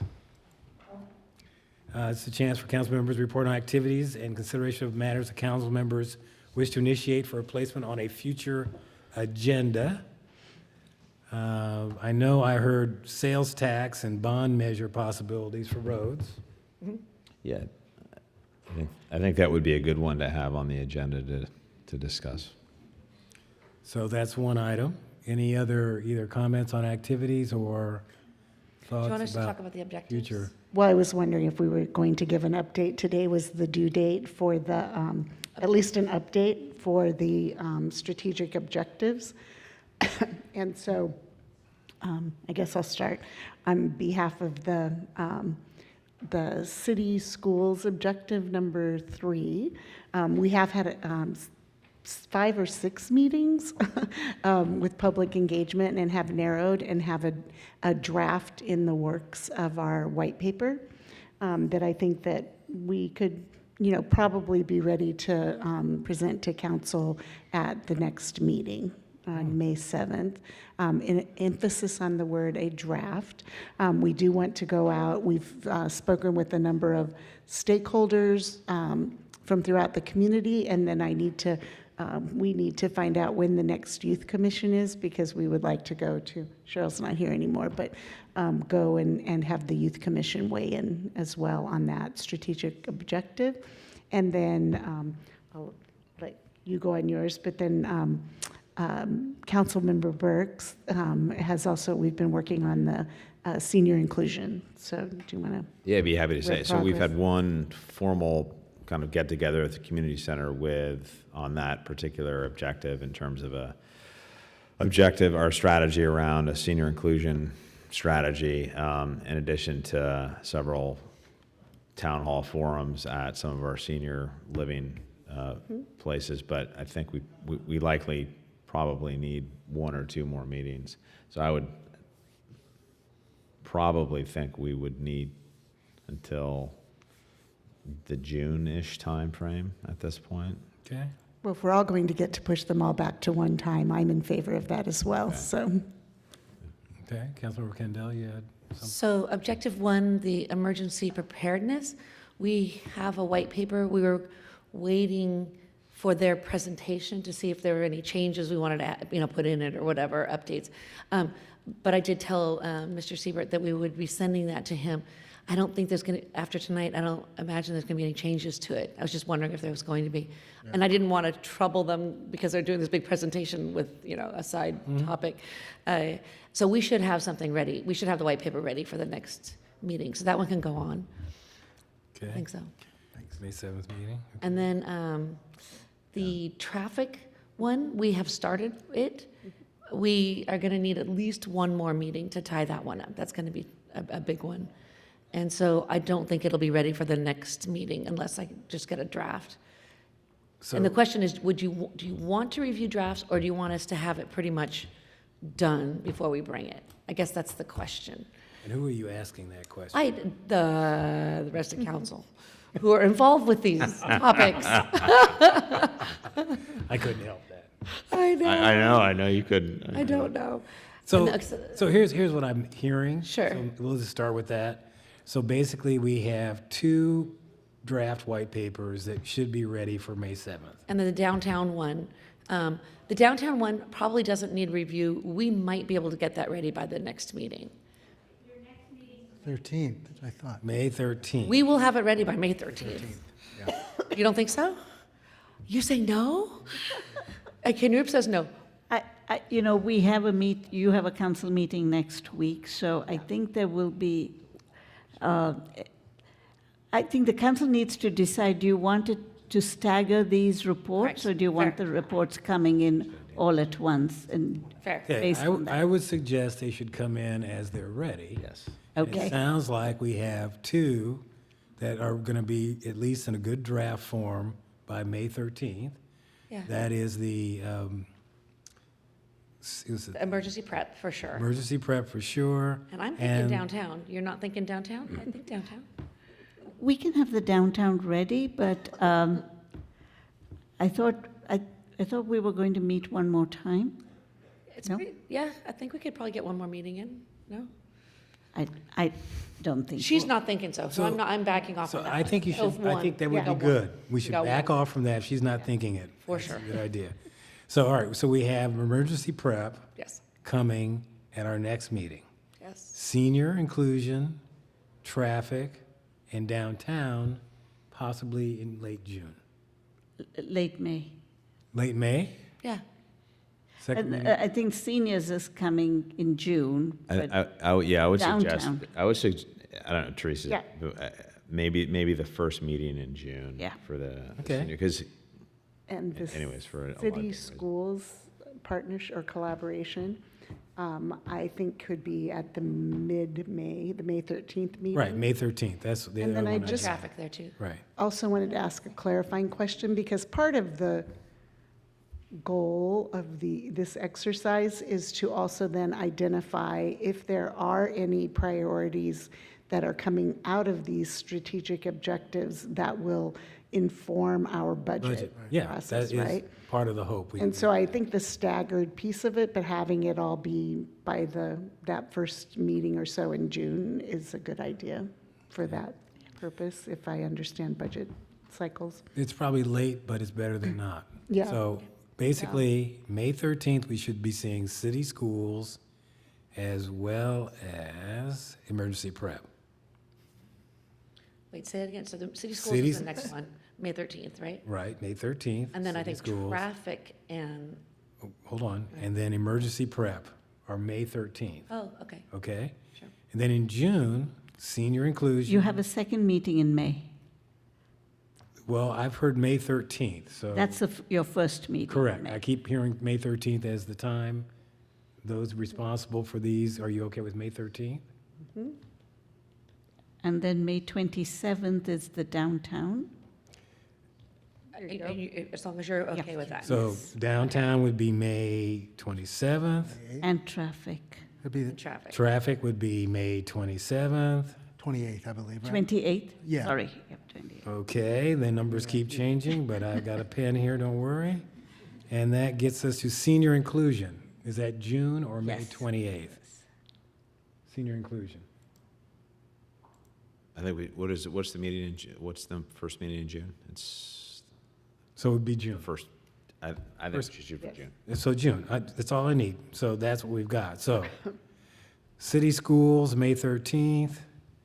Downtown, May 28th. Traffic, May 28th. Emergency prep, May 13th.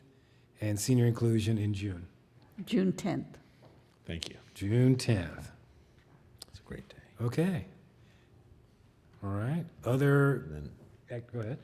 Well, we were just going to mention that we did have one meeting on the strategy strategy, side. right. Yeah, so, Okay. and these aren't due until That's later. on in the Yeah. year, but just as an update. Okay. Yeah, we just wanted to update because it's sort of, it's obviously an ongoing issue, and it's oddly enough, not oddly enough, I guess, but it's one that has the longer time horizon for the deadline, but it's the one that right now is the Now, most which one urgent. is this? I apologize. This is strategy one, and has to do with maintaining Local local control. control over land use. Good. So as Cam said, we had one meeting, had a few attendees, really good discussion. Also happy to announce that we've hired a lobbyist as of an hour ago to work on legislation, as you all know, but which will be a critical part of that. But I say that somewhat with levity, but really to emphasize that what we decided at that first meeting was that as we frame out an actual codified strategy around land use, that there were all these things that would be happening in the interim months that were going to involve some of our attention. For example, I was going to report on this later, but I'll just say now, because it's related to this, the Downtown Objective Standards Committee continues to meet. They gave a presentation to the Planning Commission, which I had the opportunity to attend 2 weeks ago, right? Last week, the 15th. Really good discussion, great comments from the Planning Commission, and that then comes back to council, I believe, the 13th, I believe so. Yeah. right, in June. So that'll be coming to us for discussion as well. So really grateful to the work of the committee that's been working on that, and of course, staff in partnering with them. So that's really exciting. And then what Cam and I had realized, we're going to have a second meeting of this committee, and it's really going to be the type of thing where we'll be sort of working, doing some, not implementation, but actually doing some actions like authorizing the letter and things like that in the interim at the same time that we work to a longer-term strategy that we'll be bringing back to the council later this Okay, year. So I good. just wanted to update on that. That's fine. That's great. So I'll do the update on the transparency. We met again. Cool. And I think we've got a ways to go before we have a real clear picture of exactly how we can best affect our relationship with community and our communication. But very good session with good insight from public. And I think we're gaining a little ground on that issue. So that's good. Okay, other thoughts of activities, items for future agenda? All right, with that, we'll move on to selecting a mayor to fill the remainder of Councilmember Burke's term. So if I could make a motion. I wrote this out so I don't screw it up. So I would like to make a motion to appoint Vice Mayor Mike Anderson to be appointed as Mayor of Lafayette to fill the remainder of the current mayoral term. I second. Okay. Any discussion? Call the vote. All in favor, say aye. Aye. Aye. Aye. Thank you very much. I appreciate it. Congratulations. Okay.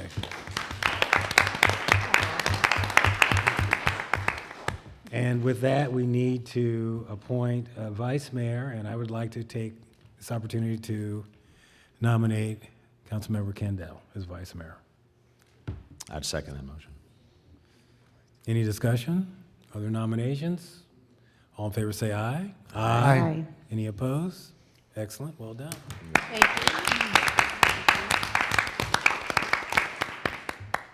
you. Okay. Now, normally we would have cake, but it's too late for cake. We have cold lasagna. Cold lasagna. I have a cookie for one Oh, for cook- each of us. oh, Oh, they're so sad too. Yeah. Go ahead. Okay.